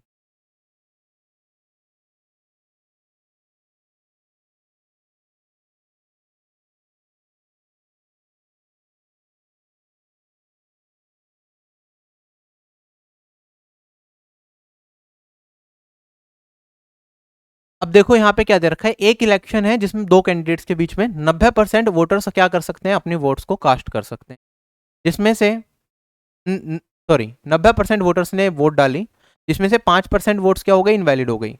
एक कैंडिडेट को 1 to 8 to 5 वोट्स मिली, जो कि टोटल वैलिड वोट्स का कितना था, 75% था। तो हमें बताना है कि टोटल वोटर्स कितने थे इस इलेक्शन के अंदर। अब देखो इस क्वेश्चन को आप चाहें तो जो मैं अभी ट्री बना के पूरा का पूरा सीक्वेंस बाय सीक्वेंस चल रहा था वैसे कर सकते हैं, वरना अगर आप लॉजिकली सोच पा रहे हैं तो इस क्वेश्चन को सिंगल एक लाइन में भी किया जा सकता है। मैंने कहा टोटल नंबर ऑफ वोटर्स एक इलेक्शन में मान लेते हैं हमारे पास टी है, आप 100 मान के करना चाहें 100 कर लें, ठीक है। उनमें से 90% वोटर्स ने क्या करा, अपनी वोट डाली। तो कितनी वोट डली मेरे पास, 9/10। आगे कहता है 5% वोटर्स क्या हो गए, इनवैलिड हो गए। जितनी भी वोट डाली गई 5% वोट्स इनवैलिड हो गई, इतनी वोट्स डाली गई 5% इनवैलिड हो गई, तो वैलिड वोट्स कितनी होंगी, इसका 95%। जो ये वाली वैल्यू है 95% क्या होता है, 19/20। सोल्व करेंगे 95/100 करके, ये हो गई वैलिड वोट्स। एक कैंडिडेट को 1 to 8 to 5 वोट्स मिली, जो टोटल वैलिड वोट्स का 75% था। तो टोटल वैलिड वोट्स मेरे पास ये हैं, इसका 75% कितना होता है, 3/5, 3/4, ठीक है। ये एक कैंडिडेट को मिली और उसे कितनी votes milli total, 1 to 8 to 5। तो हमें बताना है कि टोटल नंबर ऑफ वोट्स हमारे पास कितनी थी। अच्छा, अगर मैं आप सोच ध्यान दो, इस चीज पे ध्यान देना, इस क्वेश्चन को सोल्व करना है, टी का मान निकालना है, कैसे करेंगे। 9, 19 और 3, क्या इनमें से कोई भी चीज इन तीनों में से किसी को काट पाएगा, नहीं काट पाएगा, ठीक है। सारे के सारे ऊपर वाला पार्ट नीचे वाला पार्ट आपस में कोप्राइम होंगे। तो ये वाला पार्ट मेरा सिर्फ इस वाले पार्ट को सीधा सीधा काटेगा, ये मुझे दिख रहा है। तो मुझे अपना आंसर बताना है। तो मैं क्या ये कह सकता हूं कि 10, 20 और 4 को कोई काट ही नहीं सकता, तो मेरा आंसर जो भी होगा वो इन तीनों का मल्टीपल होगा। 4 × 20 80, इंटू 10 800। जो भी मेरा आंसर होगा वो क्या होगा, 800 का मल्टीपल होगा, ये फिक्स है। क्या ये 800 से कटेगा, नहीं कटेगा। क्या ये 800 से कटेगा, नहीं कटेगा, ये मुझे दिख रहा है, ठीक है। क्या ये वाली वैल्यू मेरी 800 से कटेगी, ठीक है, 2 जीरो से 2 जीरो कटेगी, 8 से काटूंगा 200 को कट जाएगा, ये 800 से कटेगा। क्या ये 800 से कटेगा, 2 जीरो कट गई, 180 को 8 से काटूंगा, ये 8 से नहीं कटेगा। एक ही ऑप्शन है जो 800 से कटेगा, ऑप्शन नंबर डी। तो यही मेरा इस क्वेश्चन का आंसर हो सकता है। क्या ये चीज समझ में आ गई। अब एग्जाम में ऐसा भी हो जाता है कई बार 2 ऑप्शन आ जाते हैं तो हमें फिर सोल्व भी करना पड़ता है, तो उस केस में भी हम ट्राई कर सकते हैं। बाकी इस क्वेश्चन में हमारा जो आंसर होगा वो 20,000 होगा। अगले सवाल पे अब हम चलते हैं। इनकम सेविंग एंड एक्सपेंडिचर बहुत ही जरूरी कंसेप्ट, जिस पे क्वेश्चंस आते ही आते हैं। हमारे पास सीधी सी बात है भैया, जो इनकम है वो किसके बराबर होगा, सेविंग प्लस एक्सपेंडिचर के। मतलब इनकम क्या है, मान लो आपकी सैलरी मिली, आप कहीं काम करते हो, आप कल जॉब में करोगे, कल आप एक्साइज इंस्पेक्टर बनोगे, अच्छी रही, आप एमए में जाओगे मिनिस्ट्री ऑफ एक्सटर्नल अफेयर्स में, तो आपको कुछ इनकम मिल रही होगी 80,000 85,000, ठीक है। ग्रोस सैलरी है, इन हैंड आपको 70,000 मिल रही होगी। जो भी आपके इन हैंड सैलरी आई, अब उसमें से आप क्या करेंगे, या तो खर्च करेंगे या बैंक में डाल के सेव रखेंगे, ठीक है। तो जो इनकम है हमारी वो किसके बराबर है, उसके दो कंपोनेंट होते हैं। एक तो हो गया सेव जो हमने बचा लिया, और एक हो गया खर्च। अब खर्च को आप कितना मर्जी स्प्लिट कर सकते हैं, आप इसे डिटेल में जाएं कि रेंट देना है, इसमें कपड़े खरीदने हैं, खाना खरीदना है, ठीक है, रिलेटिव्स को देने हैं, जो भी है, ठीक है। जो आपके पास बचेगा नहीं वो चला जाएगा, वो हमारा एक्सपेंस हो गया, जो आपके पास रह गया वो सेविंग हो गया। तो income equals to saving plus expenditure, ये आपको याद रखना है, ठीक है। अगर मैं आपसे कहूं कि एक आदमी क्या करता है, 70% अपनी इनकम का खर्च कर देता है, एक आदमी अपनी इनकम का 70% क्या कर देता है, खर्च कर देता है, तो क्या आप इनकम सेविंग और एक्सपेंस का रेशियो बता पाएंगे, बिल्कुल बता पाएंगे। आप कहेंगे सर इनकम अगर 100 होगी तो आदमी 70% खर्च कर रहा है तो कितना खर्च कर रहा है, 70 रुपये खर्च कर देगा। 100 कमाया, 70 खर्च किया, तो बचाएगा कितना, 30। और यहाँ पे अगर मैं रेशियो निकाल लूँ इनकम सेविंग एक्सपेंडिचर का, तो आप कहेंगे 10 रेशियो। तो एक सिंगल स्टेटमेंट की एक आदमी अपनी इनकम का कितना प्रतिशत खर्च कर रहा है, वो काफी है इनकम सेविंग और एक्सपेंडिचर के रेशियो को बताने के लिए। या फिर ये बता दें एक आदमी अपनी इनकम का कुछ प्रतिशत सेव कर रहा है, अगर सेव का दे दे तो मैं इनकम सेविंग और एक्सपेंडिचर का तब भी रेशियो निकाल पाऊंगा। क्या ये चीज समझ आ गई? चलो कुछ बेसिक क्वेश्चन से हम चीजों को स्टार्ट करते हैं, बिल्कुल सिंपल क्वेश्चन से करेंगे। सबसे पहला क्वेश्चन है हमारे पास, ये बताएं इस क्वेश्चन का आंसर क्या आएगा।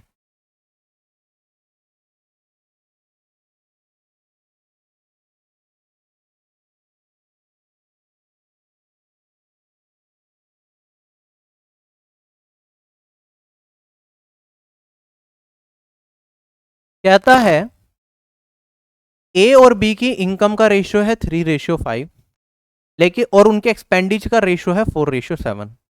ठीक है, ए क्या करता है, 16,000 रुपये सेव करता है, बी सेव करता है 26,000 रुपये। तो हमें बताना है उनके एक्सपेंडिचर के बीच का डिफरेंस क्या होगा। ठीक है, अगर ए और बी की इनकम का रेशियो 3:5 है, तो ए की इनकम को मैं 3x मान सकता हूं, बी की इनकम को मैं 5x मान सकता हूं, बिल्कुल बेसिक से। ठीक है, उनके एक्सपेंडिचर का रेशियो की बात करें, अगर एक एक्सपेंडिचर 4 रेशियो दे रखा है तो इसे 4y मान सकता हूं। बी के एक्सपेंडिचर की मैं बात करूं तो इसे मैं 7y मान सकता हूं। ठीक है, ए और बी क्या करते हैं, ए सेव करता है इतना और बी सेव करता है इतना, तो हमें बताना है डिफरेंस क्या होगा एक्सपेंडिचर में। तो मतलब मुझे 3y का मान बताना है। आप कहेंगे सर अगर इनकम में से एक्सपेंस को घटा दूं तो सेविंग आ जाएगी। तो ए की इनकम है 3x, ए का एक्सपेंस है 4y, ये घटा दिया तो मेरे पास सेविंग आ गई 60,000। ऐसे अगर बी की बात करूं तो ये है 5x, यहाँ पे है -7y, ये मेरे पास वैल्यू कितनी आ जाएगी, ये वाली वैल्यू आ जाएगी मेरे 36,000। ठीक, अगर मैं इसे सोल्व करता हूं, हमें बताना है इनके एक्सपेंडिचर्स के बीच का डिफरेंस क्या होगा। तो मेरे पास मुझे यहाँ पे 3y का मान बताना है, तो मुझे y चाहिए, मुझे x नहीं चाहिए। तो x को एलिमिनेट कर देंगे, यहाँ पे 3x है, यहाँ पे 5x है। तो यहाँ पे एलिमिनेट करने के लिए इस पूरे में 5 से मल्टीप्लाई कर देते हैं, इसमें 3 से मल्टीप्लाई कर देते हैं, दोनों में 15x x हो जाएगा। y का वैल्यू निकालनी है तो ऊपर वाले में से नीचे वाले को घटा देते हैं। ऊपर वाला ये 20y बनेगा, ये मेरे पास 21y है, नीचे घटाऊंगा तो मेरे पास ये फिर y बचेगा। और यहाँ पे मेरे पास 80,000 है, यहाँ पे मेरे पास 78,000 है, ये बचेगा 2,000। y का मान 2,000 है, हमें बताना था 3y। ये मेरा क्या होगा, इस क्वेश्चन का आंसर होगा। क्लियर है, ये बिल्कुल बेसिक से किया हमने इस तरह के सवाल को। ठीक है, अगर इसके लिए हमारे पास एक क्रॉस मल्टीप्लिकेशन मेथड भी होता है, बट मैं अभी आपको क्रॉस मल्टीप्लिकेशन मेथड पे फंसाना नहीं चाहता, अगर आप बिगिनर हैं तो उसे हम छोड़ के चलते हैं और हम आगे मूव करते हैं। बिल्कुल बेसिक मैंने सिखाया जो कि आप हर क्वेश्चन में यूज कर पाएंगे। ये एसएससी सीजीएल 2019 टीयर 2 का क्वेश्चन है जो अभी आप देख रहे हैं।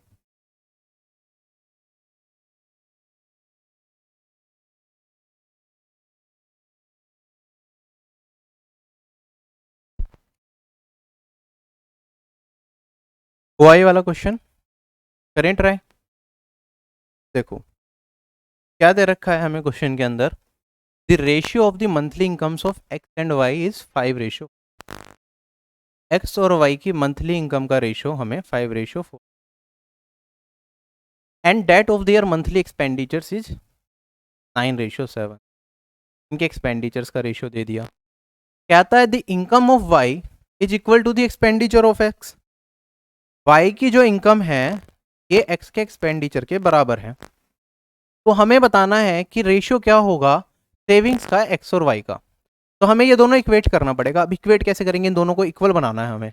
ठीक है, ये और ये दोनों पोर्शन हमारे पास क्या हो जाए, इक्वल हो जाए। तो आप कहेंगे सर इस वाले पार्ट में ये 9 रेशियो है, ये 4 रेशियो है, अगर मैं इसमें 9 से मल्टीप्लाई कर दूं और ये हमारे पास 4 रेशियो है, इसमें 4 से मल्टीप्लाई कर दूं, तो मेरे पास ये 4 इंटू 9 36 और 9 इंटू 4 36 क्या रेशियो मेंटेन हो जाएगा। ये मेरे पास 45 और 9 4 जा, ये मेरे पास होगा 36। और आप कहेंगे सर ये 4 9 जा 36 और ये मेरे पास 4 7 जा 28 हो। क्या यही मेरे पास इनके इनकम और एक्सपेंडिचर का रेशियो रहेगा? रेशियो में किसी भी नंबर से मल्टीप्लाई या डिवाइड कर दें, कुछ फर्क नहीं पड़ता। तो हमने इन दोनों का जो एलसीएम लेके जो बचा हुआ पोर्शन था एलसीएम के बराबर दोनों के बना लिया। आई वाई की इनकम एक्स के एक्सपेंडिचर के बराबर कर दी। अब इनका सेविंग का रेशियो बताना है, तो इनकम और एक्सपेंडिचर का अगर रेशियो मेंटेन हो गया तो इनकम में से अगर मैं एक्सपेंस को घटाऊंगा तो मेरे पास सेविंग का रेशियो आ जाएगा, ये बचेगा मेरे पास 13 और ये बचेगा 13:8 इज माई आंसर। 9 5 ये 45 है यार, ये क्या लिख दिया? 9:8 इज माई आंसर। क्या क्वेश्चन खत्म? अब यहाँ पे तो बिल्कुल सीधा साधा था तो मैंने डायरेक्टली मल्टीप्लाई कर दिया। कई बार एग्जाम में थोड़ा घुमा के भी पूछ लेते हैं, तो उसके लिए मैं आपको बेसिक भी बता देता हूँ अगर आपको ऐसे समझने में दिक्कत हो। कि जैसे कहा कि यहाँ पे इसका इनकम है वाई का, जो एक्स के एक्सपेंडिचर के बराबर सीधा लिख दिया, यहाँ पे लिख देते 70% ऑफ एक्सपेंडिचर ऑफ एक्स के बराबर है, या 3/2 ऑफ एक्सपेंडिचर ऑफ एक्स के बराबर। उसमें कई बार कंफ्यूजन हो जाती है नए बच्चों को, ठीक है? पुराने तो कर लेते हैं, जिन्होंने अच्छे से प्रैक्टिस कर ली वो कर लेंगे, नए स्टूडेंट्स फंसते हैं। तो उसमें कुछ नहीं करना आपको। आप कहेंगे सर इनकम ऑफ वाई मेरे पास कितना है? 4 है, ये इसे एक्स एक्स और इसे वाई वाई मान सकता हूँ। तो इनकम ऑफ वाई मेरे पास है 4x और ये बराबर है एक्सपेंडिचर ऑफ एक्स के, डेट इज 9y। इन्हें बराबर रख लेंगे, एक्स और वाई का मान निकाल लो आप। एक्स रेशियो वाई होगा 9:4, तो एक्स की जगह मैं 9 से मल्टीप्लाई कर दूंगा सब जगह, वाई की जगह 4 से मल्टीप्लाई कर दूंगा और रेशियो निकाल लूंगा। ठीक है, अगर घुमा के एग्जामिनर ने क्वेश्चन, ठीक बेसिक है तो आप डायरेक्टली देख सकते हैं। आगे बढ़ता हूं मैं अगले सवाल पे। कहता है the ratio of incomes of A and B is 3:8 and the ratio of their savings is 9:25। If the income of A equals to the expenditure of B then the ratio of expenditures of A and B. ये MTS exam में सवाल पूछा गया था और अब तक का बढ़िया सवाल है ये। आधे लोग नहीं कर पाएंगे, करके देखो इसे, कर पा रहे हो नहीं कर पा रहे, जो डायरेक्टली ट्रिक्स के पीछे भागते हैं, बेसिक छोड़ देते हैं। ठीक, देखो कहता है जो इनकम है ए और बी की उसका रेशियो दे रखा है 3:8। रेशियो ऑफ देयर सेविंग्स, इनकी सेविंग का रेशियो दे रखा है 9:25। और कहता है हमसे कि जो ए की इनकम है, क्या है? ए की जो इनकम है वो बराबर है expenditure of B. Expenditure of B के बारे में तो कुछ बताया नहीं, इनकम में से सेविंग घटाऊंगा तो एक्सपेंडिचर आएगा, तो एक्सपेंडिचर ऑफ बे, ए की इनकम और बी का एक्सपेंडिचर ये बराबर दे रखा है। तो हमें बताना है इनके एक्सपेंडिचर्स का रेशियो क्या होगा ए और बी का। ठीक, अच्छा अगर मैं सोल्व करता हूं, देखो ए की इनकम और बी का एक्सपेंडिचर बराबर होगा तो एक छोटी सी चीज मेरे दिमाग में आ सकती है, ठीक है? वो 100% ट्रू हो जरूरी नहीं है। कि मैंने कहा ए की इनकम 3 है, तो हो सकता है मेरे पास जो बी का एक्सपेंडिचर हो वो 3 का मल्टीपल हो। चांसेस मैं कह रहा हूं, ऐसा हो सकता है बाई चांस। तो अगर 3 का मल्टीपल मुझे देखना है यहाँ पे, तो हो सकता है 3 का एक फैक्टर मेरा आंसर आ जाए, ऑप्शन नंबर सी मेरा यहाँ पे करेक्ट हो जाए। क्योंकि चारों ऑप्शन में राइट हैंड साइड में, डिनोमीटर की साइड में 12 ही एक ऐसा ऑप्शन है जो 3 का मल्टीपल है। तो ये मैंने बस थोड़ा सोच के लगाया कि हो सकता है कि ये आंसर हो जाए। ठीक है, अगर मुझे समझ ही नहीं आ रहा सोल्व करना कैसे करना है तो मैं तुक्का इस तरीके से लगा सकता हूँ। ठीक है, बट इट इज नॉट 100%। यहाँ पे अभी हम 100% श्योर नहीं हो सकते। चलो अब मैं आगे बढ़ता हूँ। हो सकता है कि 3 वाला जो कंपोनेंट यहाँ पे आए वहाँ यहाँ पे भी 3 का एक मल्टीपल निकल के आ जाए और वो कट जाए। कुछ भी चीजें बन सकती है, मल्टीपल केसेस हो सकते हैं, बट एक अप्रोच मैंने देखी। अब मैं सोल्व करूंगा, देखो इसकी इनकम और इसका एक्सपेंडिचर बराबर है, तो सबसे पहले तो मैं इसका एक्सपेंडिचर निकालता हूँ। क्या मैं इसे इनकम को 3x मान लूँ, बी के इनकम को 8x मान लूँ, सेविंग की अगर मैं बात करूँ ए की सेविंग को 9y मान लूँ और बी की सेविंग को मैं 25y मान लूँ, तो आप कहेंगे सर ए की इनकम तो मेरे पास 3x है, बी का एक्सपेंडिचर कितना है? ये 8x इनकम है, 25y एक्सपेंडिचर है, सेविंग है। इनकम में से सेविंग हटाऊंगा तो मेरे पास एक्सपेंस आ जाएगा, तो 8x माइनस 25y। क्या यही होगा? 8x 3x घटेगा, 8x में से तो 5x बचेगा और ये मेरे पास आएगा 25y के। तो मेरे पास यहाँ पे x रेशियो y अगर मैं निकालूं तो ये 5:1 आ गया। तो x की जगह यहाँ पे मैं 5 से मल्टीप्लाई करूंगा और y की जगह मैं किससे मल्टीप्लाई करूंगा? की जगह मैं 5 से मल्टीप्लाई और इसकी जगह मैं 1 से। तो अगर मैं रेशियो निकालूं, आप तो डायरेक्टली वैसे कर ही सकते हैं कि 5 × 3 15, 15 में से 9 घटाऊंगा तो बचेगा 6। ठीक है, 5 × 8 40 में से 25 घटाऊंगा तो बचेगा 15। ठीक है, तो ये मेरे पास आ रहा है। और आप देखेंगे जैसे मैंने कहा था ना आपका 3 का मल्टीपल, कि यहाँ पे 3 का मल्टीपल होगा, यहाँ पे भी 3 का मल्टीपल आ गया और यहाँ पे भी 3 का मल्टीपल आ गया। ठीक है, और ये जो 3 का कॉमन मल्टीपल था वो कट जाएगा अब मेरा। आप देखेंगे ये बचेगा 2:5। तो मैंने कहा था कि पहली अप्रोच हो सकती है, अगर टाइम कम होता तो मैं इसके साथ जाने की कोशिश कर सकता था, बट ऐसे केस भी बन सकते हैं कि वो 3 वाला मल्टीपल कट जाए और ये कट गया और फाइनली मेरा आंसर क्या आया, 2:5 आया। क्या ये चीज सबको समझ में आई? और ये 3 वाला इसलिए भी कट गया क्योंकि आप देखेंगे यहाँ पे इसके इनकम में भी 3 रेशियो है, सेविंग में भी 3 रेशियो है, तो टोटल जो एक्सपेंस आएगा उसमें भी 3 रेशियो कॉमन आएगा। जो 3 रेशियो मेरा इधर था वो इधर भी आ रहा है, तो चांसेस हैं कि वो कट जाए। ठीक है, ये इसलिए कटा एक्चुअली। क्वेश्चन समझ में आ गया सभी लोगों को? अच्छा सवाल था। अब हम आगे बढ़ते हैं। सिलेक्शन पोर्ट फेज 10 का एक जहाँ क्वेश्चन है, बड़ा सरल क्वेश्चन, फटाफट से बताओ क्या आएगा।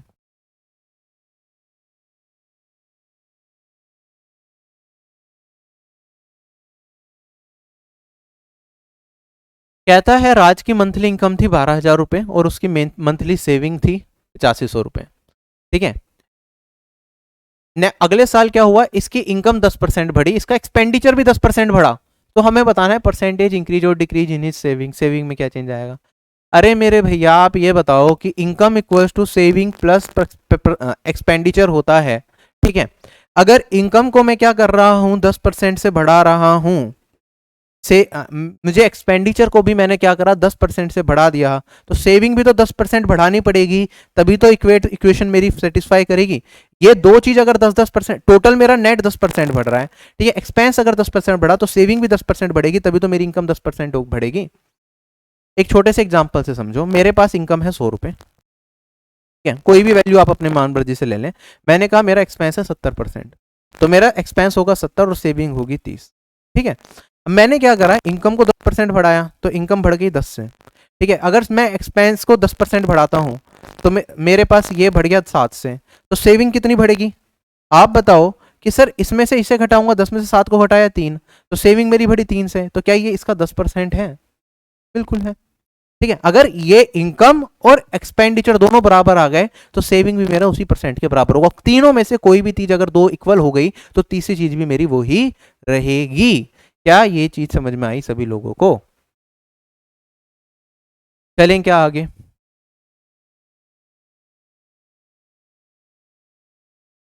या फिर अगर आप इस तरीके से देखते हैं, मैंने कहा मेरी पहले इनकम थी आई, ठीक है, मैंने इनकम को बढ़ाया 10% से, तो मैंने कहा 10% ऑफ आई, ये मेरा इंक्रीज इन इनकम है। ठीक है, अगर मैं एक्सपेंस की बात करता हूँ, ई माना है 10% बढ़ गया, तो मेरा इतना एक्सपेंस इंक्रीज हो गया।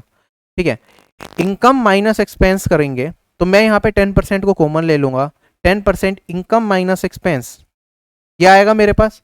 इनकम जो बढ़ी उसमें से जो एक्सपेंडिचर बढ़ा, ये परसेंटेज इंक्रीज इन मेरे पास सेविंग होगा। अब इनकम माइनस एक्सपेंस तो इनिशियल सेविंग है मेरी, 10% ऑफ इनिशियल सेविंग जो इंक्रीज इन सेविंग है, तो 10% मेरा आंसर आ गया बेसिक। तो इसमें कुछ सोल्व नहीं करना था हमें। अगला सवाल सिलेक्शन पोस्ट फेज 10 का ही है। ठीक है, मैंने लेटेस्ट एग्जाम के क्वेश्चंस रखे हैं यहाँ पे पढ़ाने के लिए आपको, जिससे कि या तो सीजीएल सीएचएस के हो या कि बाकी लेटेस्ट एग्जाम्स के ही हो। ठीक है, क्वेश्चन तो सिमिलर हमारे प्रीवियस या 4-5 साल से लगातार ऐसे ही आ रहे हैं, तो बेस्ट क्वेश्चन लेटेस्ट के ढूंढ लिए मैंने, जिससे कि आप अच्छे से कनेक्ट कर पाए। विकास ने क्या करा, अपने इनकम का 90% खर्च कर दिया। उसकी इनकम बढ़ी 25% से, उसका एक्सपेंस बढ़ा 20% से, तो हमें बताना है सेविंग में कितने परसेंट की बढ़ोतरी होगी। बिल्कुल बेसिक से करेंगे। ठीक है, विकास जब भी परसेंटेज में चीजें दे रखी हूँ, विकास की इनकम को मैंने मान लिया 100, उसने क्या कर दिया 90% खर्च कर दिया अपनी इनकम का। तो कितना खर्च कर दिया 90, सेव कितना करा होगा उसने 10, 100 में से 90 घटा दिया। आगे कहता है उसकी इनकम बढ़ गई 25% से, तो परसेंटेज चेंज मतलब कितनी इंक्रीज हुई इनकम, 25 से बढ़ी। ठीक है, उसका एक्सपेंडिचर बढ़ा 20% से, तो 90 का 20% निकालूंगा तो कितना बढ़ गया, एक्सपेंस बढ़ गया 18 से। तो आप बताओ सेविंग कितनी बढ़ी होगी उसकी, 25 में से 18 को अगर मैं घटा दूं तो बचा 7, तो सेविंग बढ़ी उसकी 7 से। ठीक है, पहले सेविंग थी 10, बढ़ गई 7 से, कितने परसेंट बढ़ गई, 7/10 इंटू में 100, 70% बढ़ गई या नहीं बढ़ गई? बढ़ गई। अब इसी तरह के क्वेश्चंस को करने के लिए कई बार हम एलिगेशन में कॉन्सेप्ट, डेविएशन कॉन्सेप्ट, वो सब भी यूज कर सकते हैं, बट अभी जरूरत नहीं है। बिल्कुल बेसिक सवाल, आप बेसिक से करें। बेसिक सिखा रहा हूं मैं आपको, उसमें फंसा के कंफ्यूज नहीं करना चाहता परसेंटेज के क्रैश कोर्स में। ठीक है, जब आपके कंसेप्ट बहुत अच्छे डेवलप हो जाएंगे, एग्जाम क्लियर कर लेंगे टीयर, फिर यूज करते रहना अच्छी अच्छी चीज। अभी बेसिक समझो। क्वेश्चन में क्या आता है, एक पर्सन क्या करता है, 33 1/3% सेव करता है अपनी इनकम का। सेविंग बढ़ गई उसकी 22% से, एक्सपेंडिचर बढ़ गया उसका 10% से, तो हमें बताना है कि उसकी इनकम कितनी बढ़ेगी। अगर वो अपनी इनकम का 33 1/3% क्या करता है, सेव करता है। 33 1/3% होता है 1/3। मतलब अगर उसकी इनकम 3 है तो कितना सेव कर रहा है वो, 1 कर रहा है, तो खर्च कितना करेगा, वो खर्च करेगा यहाँ पे 2। ठीक है। अगर मैं बात करता हूं, अब चेंज की बात करेंगे, उसकी सेविंग जो है 22% से बढ़ी, तो सेविंग एक का 22% निकाल लूंगा तो अजीब सा लगेगा, तो मैं इसे 300 बना लेता हूं। रेशियो ही तो है क्योंकि ये, इसे 100 बना लेता हूं, इसे 200 बना लेता हूं। सेविंग बढ़ी 22% से, तो सेविंग बढ़ गई 22 रुपए से। ठीक है। उसका एक्सपेंडिचर बढ़ा 10% से, एक्सपेंस कितना है, अभी 200 है, 10% बढ़ाऊंगा तो 20 से इसका एक्सपेंस बढ़ गया। ठीक है। हमें बताना है इनकम कितने परसेंट इंक्रीज करेगी। देखो सेविंग प्लस एक्सपेंस इनकम होती है, तो इनकम बढ़ी उसकी 20 जमा 22 42 रुपए से। तो 42 कितने परसेंट है 300 का, ये निकालना है। तो 42 भाग 300 गुना में 100, ये आ जाएगा मेरे पास 14%।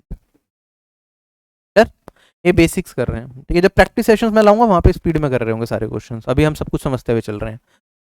एक क्वेश्चन है ये, Lucky spends 85% of her income, if her income increases by X%, saving increases by 60% and income increases by 26%, then what is the value of X? मेरे पास लक्की अपनी इनकम का 85% खर्च कर देता है।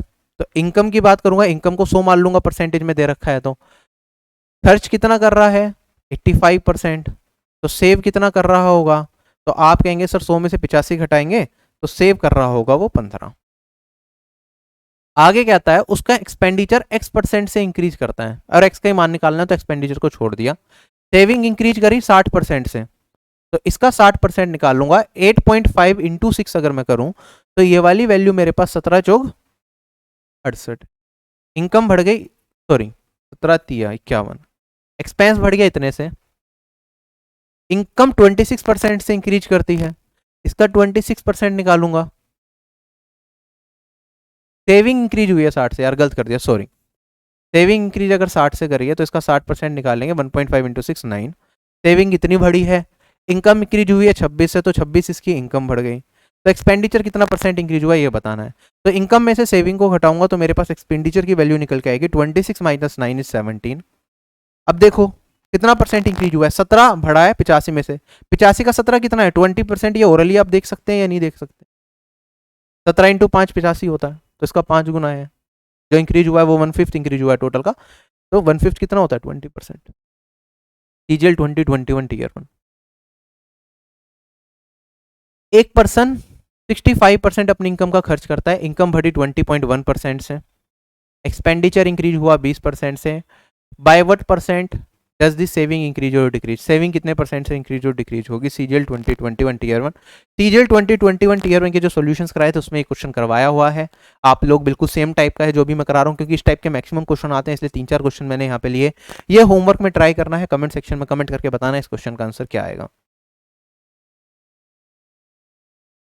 एक क्वेश्चन ये है, सीजीएल 2020 टीयर 2 में पूछा गया, similar kind of question CPM में भी पूछा गया था। क्वेश्चन का लेवल अच्छा है, मुझे कराना चाहिए या आपको होमवर्क में दे दूं। कैलकुलेशन काफ़ी ज़्यादा होगी इस क्वेश्चन में, मैं आपको इसका कंसेप्ट समझाता हूँ, क्वेश्चन का सॉल्यूशन आपको खुद ही निकालना है। ठीक है। देखो क्वेश्चन में क्या कहता है, the monthly salary of a person was इतना। एक आदमी की मंथली सैलरी इतनी है, इसने 3 हेड्स में खर्च किया, एक है पर्सनल, एक है फैमिली, पर्सनल और फैमिली एक्सपेंस, एक है टैक्स और एक एजुकेशन। ठीक। तो मैंने कहा इनकम क्या होती है मेरे पास, सेविंग प्लस एक्सपेंडिचर, या एक्सपेंडिचर प्लस सेविंग। एक्सपेंडिचर के कितने भी हेड्स हो सकते हैं, इसने किस किस पे खर्च करा, पर्सनल एंड फैमिली एक्सपेंस पे खर्च किया, टैक्स पे खर्च किया और एजुकेशन पे खर्च किया। ठीक है। आगे क्या आता है, the rest was his saving, बची हुई उसकी सेविंग थी।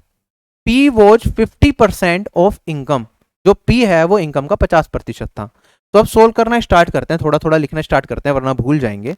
मैंने कहा इनकम जो भी है, इनकम को अगर मैंने मान लिया 100, तो पी क्या है इसका 50%, तो ये हो गया 50।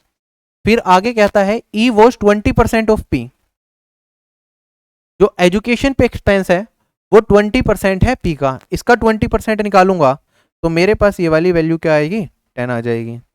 आगे कहता है T was 15% of E, T जो है 15% है इसका, इसका 15% निकालूंगा तो 1.5 आएगा। ठीक, तो मैंने तीनों हेड्स निकाल लिए, तो बचा हुआ मेरे पास क्या है, सेविंग बचा है, सेविंग निकाल सकता हूँ क्या? सो 50 60 61.5, तो ये वाली वैल्यू मेरे पास आएगी 38.5। ये मैंने क्या निकाल ली, सेविंग निकाल ली अभी के लिए। जब उसकी सैलरी को हमने 30% बढ़ाया, अब चेंज हो रहा है मेरे पास, सैलरी बढ़ी किससे, 30% से, तो नई सैलरी कितनी हो जाएगी मेरे पास, 130 हो जाएगी, या फिर खाली इंक्रीज इन सैलरी भी आप देख सकते थे। फिर क्या आता है, he maintained the percentage level of P, P का परसेंटेज लेवल उसने मेंटेन रखा। अब देखो, अगर मैं खाली चेंज इन सैलरी निकालता हूं, कि मैंने यहाँ पे मैं जैसे अभी तक कर रहा था कि मैं चेंज इन सैलरी, सैलरी में 30% बढ़ी, सैलरी 30 से बढ़ गई, तो इन्होंने कहा पी का परसेंटेज लेवल मेंटेन रखना है, तो पी परसेंटेज किसका है, टोटल इनकम का है, ना कि चेंज इन जो इनकम है उसका है। इसलिए मैं यहाँ पे टोटल इनकम, जो नई इनकम होगी उसको देख के हम क्वेश्चन को सोल्व करेंगे। पी ने परसेंटेज लेवल मेंटेन करा, पी इसका 50% था, तो 50% अभी भी मेंटेन होगा, पी का मान हो गया 65। ई बिकेम 30% ऑफ पी, ई क्या है 30% बन गया, इसका 30% निकालूंगा तो 6.5 इंटू में 3 19.5 आ जाएगा। और आगे कहता है मेरे पास टी बिकेम 20% ऑफ ई, ठीक है, टी क्या बना, ई का 20% बना, इसका 20% निकालेंगे तो 1% 1.95, 2% 3.8।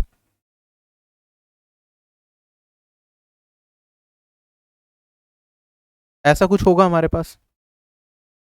आगे कहता है sum of the two savings is, ठीक है, जो मेरे पास पहले सेविंग आई थी और जो मेरे पास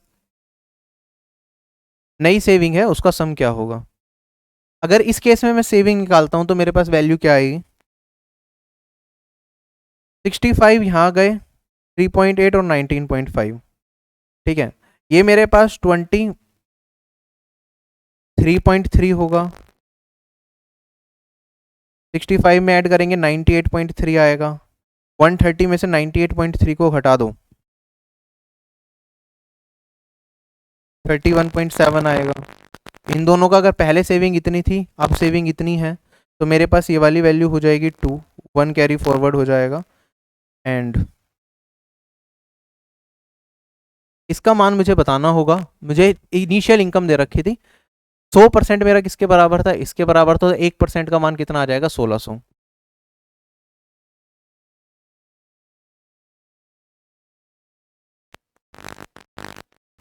सोल्व करके अपना आंसर निकाल लेंगे, ठीक है।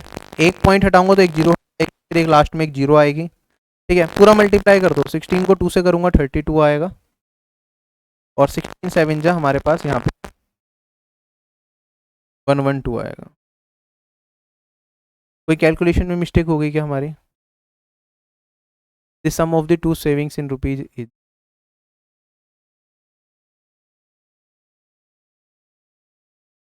सैलरी को हमने 30% से बढ़ाया, the percentage level of P maintain रहा, पी कितना था 50% था, ठीक है, 65 आया, उसके बाद ई 20%, ई बिकम 30%, 30% निकालेंगे तो 19.5 आएगा, ठीक है, 1.95 इंटू में 2, 3.9 आएगा यार, ये थोड़ा सा सही कर लो कैलकुलेशन, 3.9 आया तो ये मेरे पास 8 हो जाएगा,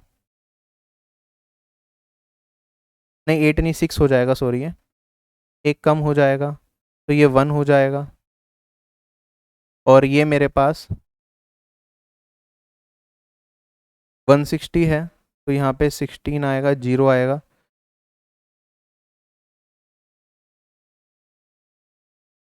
112, स्टिल यहाँ पे कुछ एरर है, हाँ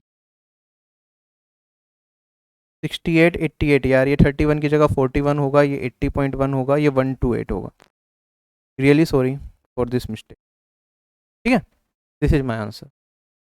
चलो आगे, तो कैलकुलेशन की प्रैक्टिस करते रहना है आप लोगों को, जिससे ऐसी गलतियां ना हो।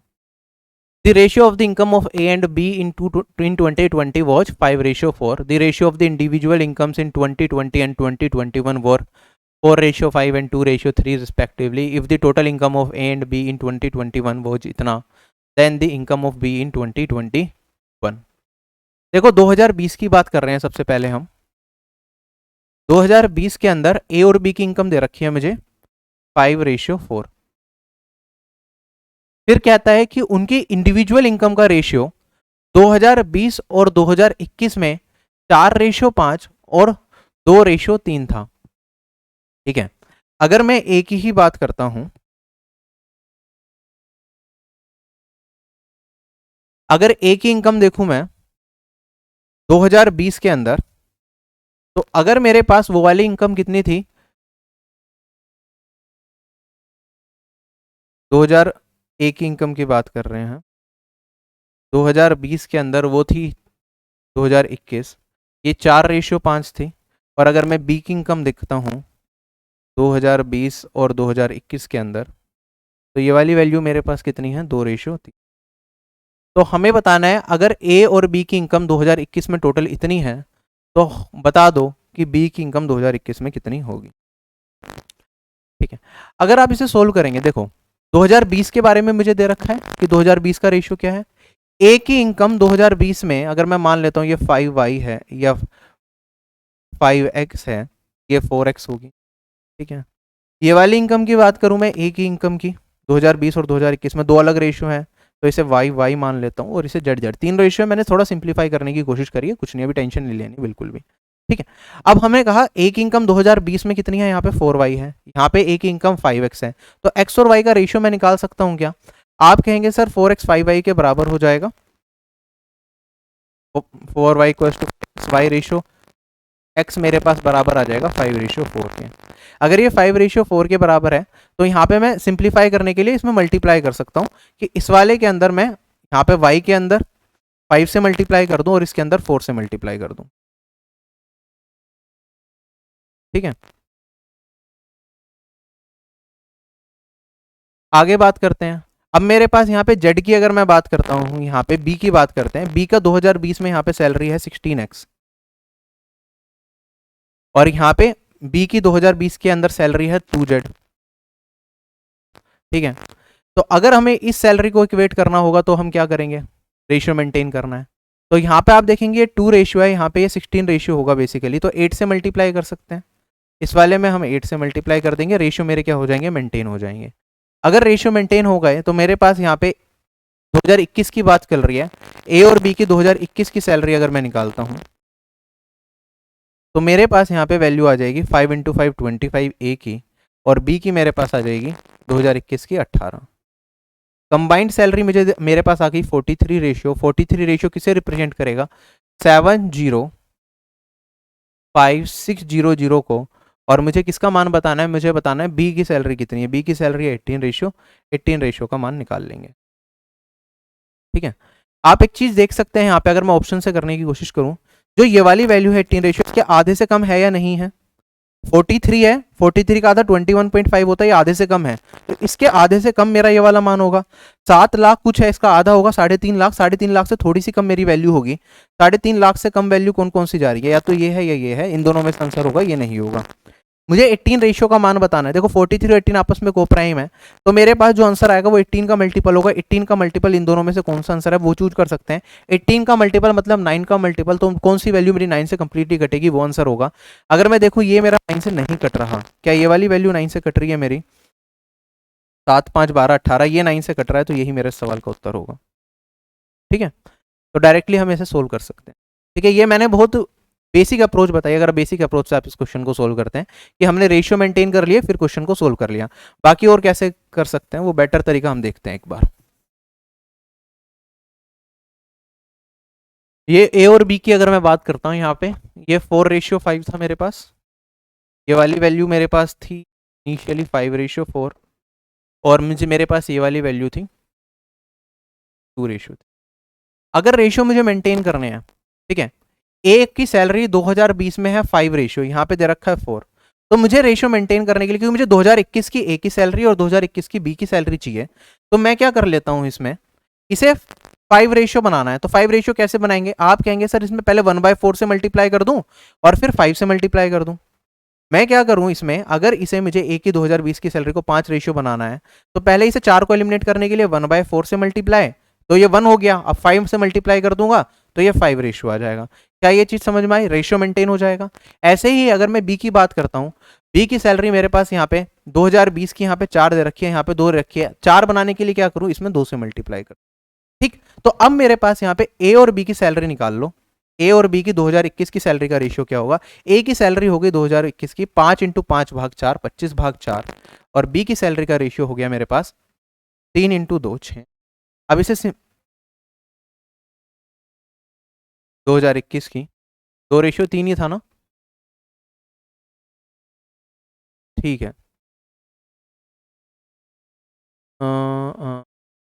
ठीक है, तो हमारे पास जो ये वैल्यू आएगी, मैंने कुछ गलत कर दिया था क्या, पहले अभी कर रहा था, तो ये 25 रेशियो मेरे पास जो वैल्यू निकल के आएगी आएगी आधे से थोड़ी सी कम वैल्यू होगी। आधे से थोड़ी सी कम वैल्यू होगी, टोटल है 49। मुझे बी का मान बताना है, तो आधे से थोड़ा सा कम, आधे से थोड़ा सा कम, तो यही जा रहा है, ऑप्शन नंबर डी ही करेक्ट होगा।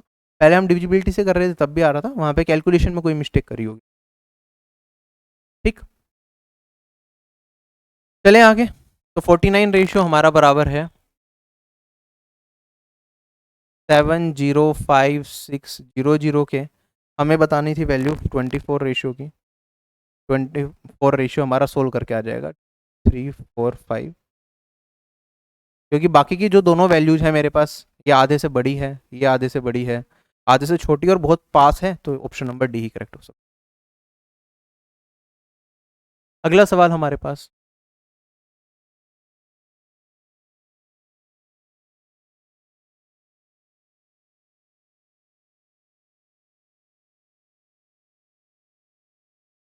देखो क्वेश्चन में कहता है ए बी और सी की कंबाइंड इनकम कितनी है, 1530 है। तो ए बी और सी की इनकम को अगर मैं सम करता हूं तो ये मेरे पास 1530 आ रही है। ठीक है, वो क्या करते हैं, सेव करते हैं अपनी इनकम का 20%, 25% और 40%, और उनके एक्सपेंडिचर का रेशियो भी मुझे दे रखा है। तो हमें बताना है उनकी कंबाइंड इनकम क्या होगी बी और सी की। ठीक, अब देखो, अगर सेव कुछ कर रहे हैं, इनकम में से सेविंग को घटाऊंगा तो क्या आएगा, एक्सपेंस, और एक्सपेंस का ही रेशियो मुझे दे रखा है। तो फटाफट से देखो, अगर मैं इसे सोल्व करता, मैं कहता 20% ए सेव करेगा, एक इनकम है ए, तो खर्च कितना करेगा, 80%। 80% ऑफ ए किस रेशियो को रिप्रेजेंट करता है, 16 रेशियो है, 16x मान लेता हूं मैं फिलहाल, समझा रहा हूं आपको कंसेप्ट। ऐसे ही अगर बी क्या करता है, 25% सेव करेगा तो खर्च करेगा 75%। 75% ऑफ बी किसके बराबर हो जाएगा, ये बराबर हो जाएगा 12x के। और ऐसे ही अगर सेव करता है सी 40% तो खर्च करेगा 60%। 60% ऑफ सी कितना हो जाएगा मेरे पास, यहाँ पे आ जाएगा ये 9x। अगर मैं इनका रेशियो निकालूं ए बी और सी की इनकम का, तो ये कितना आएगा, आप कहेंगे सर ए हो जाएगा मेरे पास 16x डिवाइडेड बाई 80%। अब परसेंट क्या होता है, आप इसे लिख सकते हैं, ये मेरे पास 1/100 आएगा तो 100 ऊपर चला जाएगा, लिख सकते हैं, लेकिन अभी लिखने की जरूरत नहीं है। ठीक है, अगर मैं बी की बात करता हूं, ये है मेरे पास 12x/75%, और सी की बात करूंगा तो ये आएगा 9x डिवाइडेड बाई 60%। हमारे पास डायरेक्ट ट्रिक निकल के आ रही है, आप ध्यान से देखें इस तरह के क्वेश्चन को, जब मैं सोल्व करता, अगर मैं इसे डायरेक्ट करता, एक्स एक्स एक्स जो मैंने माना था ये तो कट जाएगा, परसेंटेज का सिंबल भी कट जाएगा। तो मेरे पास अगर डायरेक्टली क्या दे रखा हो, सेविंग का रेशियो दे रखा हो, सॉरी एक्सपेंडिचर का रेशियो दे रखा हो, सेविंग परसेंटेज दे रखी हो, तो इनकम का रेशियो मैं कैसे निकालूंगा। देखो, जो मुझे रेशियो दे रखा है एक्सपेंडिचर का, वो एज इट इज लिखा मैंने 16, 12 और यहाँ पे 9। अब मेरे पास सेविंग है कितनी, 20%, तो एक्सपेंस कितना होगा, 80%। जो होगा वहां पे इसे 80 से डिवाइड कर दो, परसेंट परसेंट कट गया। यहाँ पे 25% सेव करा तो खर्च कितना होगा, मेरे पास 75, और मेरे पास यहाँ पे सेव 40% करा तो खर्च कितना होगा, 60। ये मेरे पास डायरेक्टली इनकम का रेशियो आ जाएगा। अगर इसी क्वेश्चन को मैं थोड़ा सा चेंज कर देता, सेविंग की जगह मेरे पास क्या हो जाता, एक्सपेंस हो जाता, और एक्सपेंस की जगह सेविंग हो जाता, तब भी मेरे पास यही ट्रिक बन के आती। तो डायरेक्टली आप इनकम का रेशियो इस तरह के क्वेश्चंस में ऐसे निकाल सकते हैं। अब मैं इसे सोल्व करता हूं। ठीक है, सिंप्लीफाई कर लो आप, इसमें जो कॉमन चीजें हैं काट के अपना आंसर बता सकते हैं। जैसे 18 से काटूंगा ये 5 आ जाएगा, 16 से काटा ये 5 आएगा, 5 से काटूंगा तो ये 15 आएगा, और ये मेरे पास 12 आएगा। ठीक है, तो यहाँ पे 1:12/15 रेशियो मेरे पास 9/12 आएगा। 12 और 15 का एलसीएम लूंगा तो 60 आ जाएगा, 60 से मल्टीप्लाई करेंगे तो रेशियो कितना आया, 60 रेशियो 448 रेशियो।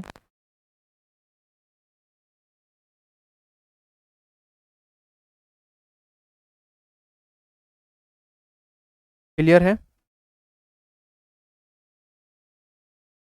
इसे सिंप्लीफाई कर सकते थे हम थोड़ा, मैंने 60 ज़्यादा ले लिया, 3 से यहाँ पे काट लेते तब और काम हो जाता। 20:16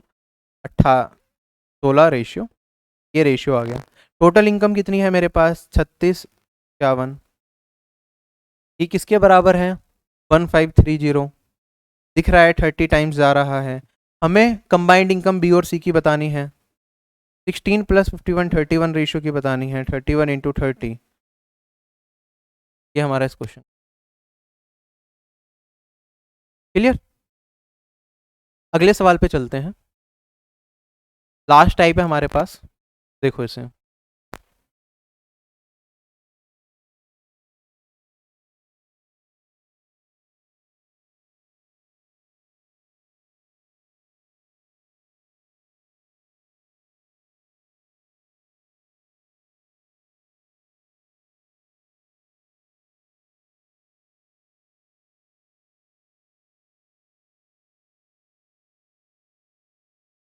देखो कहता है कि शुगर का जो प्राइस है वो 20% से बढ़ जाता है। एक पर्सन चाहता है कि जो उसका एक्सपेंडिचर है वो शुगर पे 10% से ही बढ़े, तो हमें बताना उसकी कंजम्पशन में कितना चेंज देखने को मिलेगा।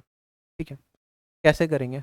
आप कहेंगे मान लो सर कि हमारे पास पहले वो क्या करता था, 100 रुपए की शुगर खरीदता था, कुछ क्वांटिटी आती होगी। ठीक है, अब जो शुगर का प्राइस क्या हो गया, 20% बढ़ गया, तो जिस चीज के लिए उसे 100 रुपए वो पहले पे कर रहा था, अब उसे 20% ज्यादा पे करना पड़ेगा। सेम क्वांटिटी चाहिए तो 120 रुपए पे करना पड़ेगा।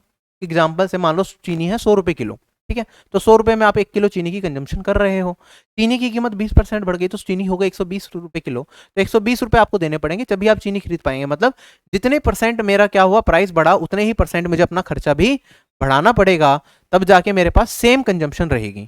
ठीक है, लेकिन कहता है कि जो पर्सन है वो चाहता है कि उसका एक्सपेंडिचर शुगर पे सिर्फ 10% से बढ़े, कि जो उसका खर्चा है ना शुगर पे, पहले वो 100 रुपए खर्च कर रहा था सेम क्वांटिटी के लिए, अब वो 10% बढ़ाना चाहता है खर्चा सिर्फ, मतलब 100 की जगह 120 नहीं दे पाएगा, वो 110 रुपए ही देना चाहता है।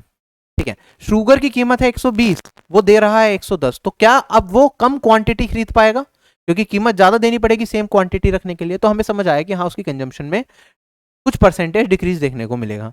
हमें बताना है परसेंटेज चेंज कंजम्पशन में कितना होगा। तो आप कहेंगे सर पहले जो सामान वो खरीदता था सेम क्वांटिटी 120 रुपए की मिलेगी, अब वो खर्च करना चाहता है 110, तो कितने रुपए कम खर्च कर रहा है वो, क्या ये 10 रुपए कम खर्च कर रहा है, तो 10 रुपए कम खर्च करेगा तो उतनी ही क्वांटिटी उसे कम मिलेगी। ठीक है, मैं मान लेता हूं मेरे पास 120 रुपए की उसे कुछ क्वांटिटी मिलती थी। ठीक है, अब वो 120 रुपए में कुछ क्वांटिटी मिल रही है। ठीक है, 1 रुपए में उसे कितनी क्वांटिटी मिलेगी, क्वांटिटी डिवाइडेड बाई 120। 10 रुपए में उसे कितनी क्वांटिटी मिलेगी, इसे 10 रुपए में क्वांटिटी मिलेगी 10 क्यों डिवाइडेड बाई 120। तो अब उसे इतनी क्वांटिटी कम मिलेगी, पहले उसे इतनी क्वांटिटी मिलती थी, तो परसेंटेज रिडक्शन कंजप्शन में कितना होगा। आप कहेंगे सर डिक्रीमेंट कितना हुआ है, 10 क्यू डिवाइडेड बाई 120। पहले कितनी क्वांटिटी मिलती थी इंटू में क्यू, इंटू में 100%। अगर मैं इसका परसेंटेज निकालूं, क्यू से क्यू कट जाएगा, 10/120 डेट इज 1/12 इंटू में 100, तो ये वाली वैल्यू आ जाएगी मेरे पास 8.33%, या फिर 81/3%। ये इस सवाल का उत्तर होगा। ये बेसिक मैंने कंसेप्ट समझाया, आपको बेसिक इस कंसेप्ट पे जाने की जरूरत नहीं है। आप डायरेक्टली ऐसे देखें कि भैया आप पे कर रहे हो कितने रुपए, 110 रुपए, सामान है 120 का, तो क्वांटिटी आप कम परचेज कर पाएंगे। ठीक है, कितने रुपए कम दे रहे हैं, 10 रुपए कम दे रहे हैं, कितने पे, 120 पे, तो कितना कम खरीद पाएंगे आप, 10 रुपए कम दे रहे हैं इतने पे, तो इतना रेशियो क्वांटिटी आप कम खरीद पाएंगे जितनी आप 120 में पे करते तो पूरा खरीद पाते तुम्हें 100। ये मेरा इस सवाल का उत्तर हो। क्लियर, तो डायरेक्टली आप यहां से निकाल सकते हैं। एक और सवाल एसएससी सीरियल में ही पूछा गया था। ठीक है, बहुत आते हैं इस टाइप के सवाल में। शुगर का प्राइस 28% से इंक्रीज हुआ, फैमिली ने अपनी कंजम्पशन घटा दी, कुछ इस तरीके से कि जो फैमिली का कंजम्पशन था शुगर पे वो पहले से सिर्फ 12% अधिक था। ठीक है, आगे कहता है if the family consumed 18.4 kg sugar per month earlier, पहले अगर वो 18.4 kg शुगर पहले कंज्यूम कर रही थी, तो अब फैमिली की नई कंजम्पशन क्या होगी पर मंथ। आप कहेंगे चलो मैं बेसिक से करता हूं, पहले मैं मान लेता हूं 100 रुपए की फैमिली कुछ शुगर खरीदती होगी, 100 रुपए की आप कितनी भी कंजम्पशन मांग सकते हैं, इन्होंने कहा पहले 18.4 kg था कंजम्पशन, तो 100 रुपए की मैंने मान लिया कि पहले फैमिली इतना शुगर खरीद लेती थी। शुगर की वैल्यू बढ़ गई 28% से, तो इतना ही क्वांटिटी आपको कितने का मिलेगा अब, 128 रुपए का मिलेगा।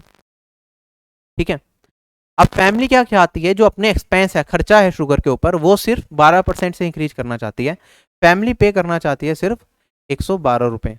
तो हमें बताना है कि फैमिली की नई कंजम्पशन कितनी होगी।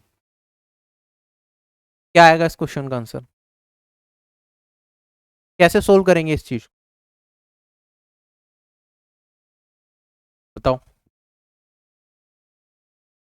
आपने कहा सर 128 रुपए का मुझे कितना मिल रहा है, 128 रुपए में मुझे अब कितना मिलेगा? जो फैमिली की पुरानी कंजम्पशन थी 18.4 kg थी, मुझे इतना मिलेगा। मैं अब खर्च कर रहा हूँ 112, तो 112 में कितना मिलेगा भाई?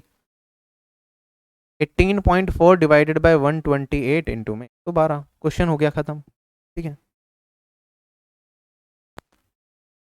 ये 16 से कट जाएगा, 7 और 8, 8 से काटूंगा इसे तो 2.3, 2.3 इंटू 7। ये बिल्कुल बेसिक से कराया मैंने आपको। डायरेक्टली अगर एग्जाम में इस तरह का क्वेश्चन आता तो हम रेशियो मेथड से कर लेते हैं। मैंने कहा खर्च इतना कर रहे हैं, इतना कर देते तो पूरी कंजम्पशन मिल जाती, तो इनका अगर मैं रेशियो निकालूं तो ये मेरे पास 7:8 आता है। ठीक है, ये मेरी नई कंजम्पशन होगी, ये मेरी क्या होगी? पुरानी कंजम्पशन होगी। ठीक है, क्योंकि इस रेशियो में मैं पैसा पे कर रहा हूँ, जितना पे करूंगा उतना ही मैं क्वांटिटी खरीद पाऊंगा। तो ये मेरी न्यू कंजम्पशन का रेशियो है, ये मेरी ओल्ड कंजम्पशन का रेशियो होगा, क्योंकि पहले इतना पैसा कर देता तो पूरी कंजम्पशन हो जाती जितनी मेरी पहले रहती थी। 8 रेशियो रिप्रेजेंट करेगा 18.4 को, और 7 रेशियो किसे रिप्रेजेंट करेगा? सोल्व कर लेंगे। एक रेशियो की वैल्यू मेरे पास आई 2.3, 7 इंटू 2.3, क्वेश्चन खत्म। तो that's it guys, this is the end of the percentage crash course. I hope आपको सारी चीज़ें समझ आई होंगी, और ये यूज करके अगर आपने अच्छे से सारी चीज़ समझ ली है तो एग्जाम में सारे क्वेश्चंस आप आसानी से सोल्व कर पाएंगे। बाकी चैनल से जुड़े रहें, टेलीग्राम चैनल से जुड़े रहें सभी एग्जाम्स की इंपॉर्टेंट पीडीएफ्स के लिए। उसके बाद कंप्लीट तैयारी के लिए डिटेल्ड कोर्स, जिसमें एक एक चीज़ को बहुत डिटेल में समझाया जाए, हर एक कि हम कहीं मल्टीप्लाई कर रहे हैं तो क्यों कर रहे हैं, उसके बेसिक अप्रोच क्या रही होगी, जिसे बिल्कुल भी मैथ्स की नॉलेज नहीं है, जो बिल्कुल जीरो लेवल से भी स्टार्ट करना चाहता है और अच्छे लेवल तक, टीयर 2 लेवल तक सीजन में पहुंचना चाहता है, तो मैथ्स के कंप्लीट कोर्स में एनरोल कर सकता है। डिस्क्रिप्शन बॉक्स में एप्लीकेशन का लिंक है, वहां से आप तैयारी कर सकते हैं। ठीक है, 3 प्लान्स हैं, 3 महीने वाला प्लान 699, 6 महीने वाला और 1 साल वाला। अपने हिसाब से आप प्लान ऑप्ट करें और उससे आप कंप्लीट तैयारी अपनी कर सकते हैं। इससे बाहर आपको सवाल मिलेंगे नहीं। एग्जाम में सारी क्लासेस ऑलरेडी रिकॉर्ड करके डाल दी गई हैं, तो you are fit to go. कुछ चैप्टर्स करने हैं, वो का चैप्टर आप वहां से कवर कर सकते हैं। पूरी मैथ्स की तैयारी के साथ आपको प्रीवियस ईयर की चैप्टर वाइज कंपाइलेशन मिल जाएगी, जैसे मैथ्स के प्रैक्टिस के लिए सीजीएल के 2018 से अब तक के, बाकी जो लेटेस्ट में एग्जाम हो रहे हैं उन सबकी मैथ्स की चैप्टर वाइज कंपाइलेशन, जिससे आप प्रैक्टिस कर सकते हैं। मॉक फॉर्म कंपाइलेशन आपको टेलीग्राम पे मिलती ही है। साथ ही साथ एक डेडिकेटेड टेलीग्राम ग्रुप आपको मिलता है, जिसमें आप अपनी क्वेरी मुझसे या बाकी लोगों से पूछ सकते हैं, जिससे कि आप किसी भी क्वेश्चन में फंसे ना। कोर्स रिलेटेड कोई भी क्वेरी है वहाँ पे आपकी सोल्व हो जाएगी। हर क्लास की पीडीएफ विद एनोटेशन हम प्रोवाइड करते हैं, जिससे कि कम टाइम में आप रिवीजन कर पाएँ। अगर बाई चांस या फिर कुछ टॉपिक्स आपने पहले पढ़ रखे हैं तो सिर्फ पीडीएफ विद एनोटेशन से आप जल्दी जल्दी देख लें कि कुछ नया है या नहीं है। उसके साथ साथ आपको हर क्वेश्चंस की जो भी क्लास में कराए गए उनकी पीडीएफ इंग्लिश और हिंदी लैंग्वेज में, जिससे कि आप नोट्स बनाएं तो क्वेश्चन नोट करने में आपका टाइम वेस्ट ना हो। बाकी नोट्स भी कुछ चैप्टर्स के अवेलेबल हैं, आप चाहें तो एंड मोमेंट पर नोट्स को भी रेफर कर सकते हैं। ठीक है, साथ ही साथ मेरे साथ साथ बाकी टीचर्स के कोर्सेज भी अवेलेबल हैं, जिन्हें आप यूज कर सकते हैं अपनी तैयारी के लिए और एसएससी सीजीएल टीयर 2 लेवल। और अगर मैं बात करता हूँ एसएससी के सभी एग्जाम्स इसमें कवर्ड होते हैं, एमटीएस, जीडी, सीजीएल, सीएचएसएल और सीजीएल टीयर 2 तक। कंप्लीट कोर्स अगर आप ऑप्ट करना चाहेंगे तो 1999 में आपको मिल जाएगा, जिसमें सारे सेक्शंस एक ही प्लान में आपको मिल जाएंगे, सारी पीडीएफ एक ही प्लान में मिल जाएंगे, तो आपको अलग अलग कोर्सेज पे जाने की जरूरत नहीं है। बिगनर हो, पूरी तैयारी करना चाहते हो, this is the plan for you. ठीक है, 9 महीने का टाइम, 9 महीने में पूरी तैयारी एसएससी कर सकते। तो आपसे यही विदा लेता हूँ। Bye bye, take care, have a nice day and जय हिंद।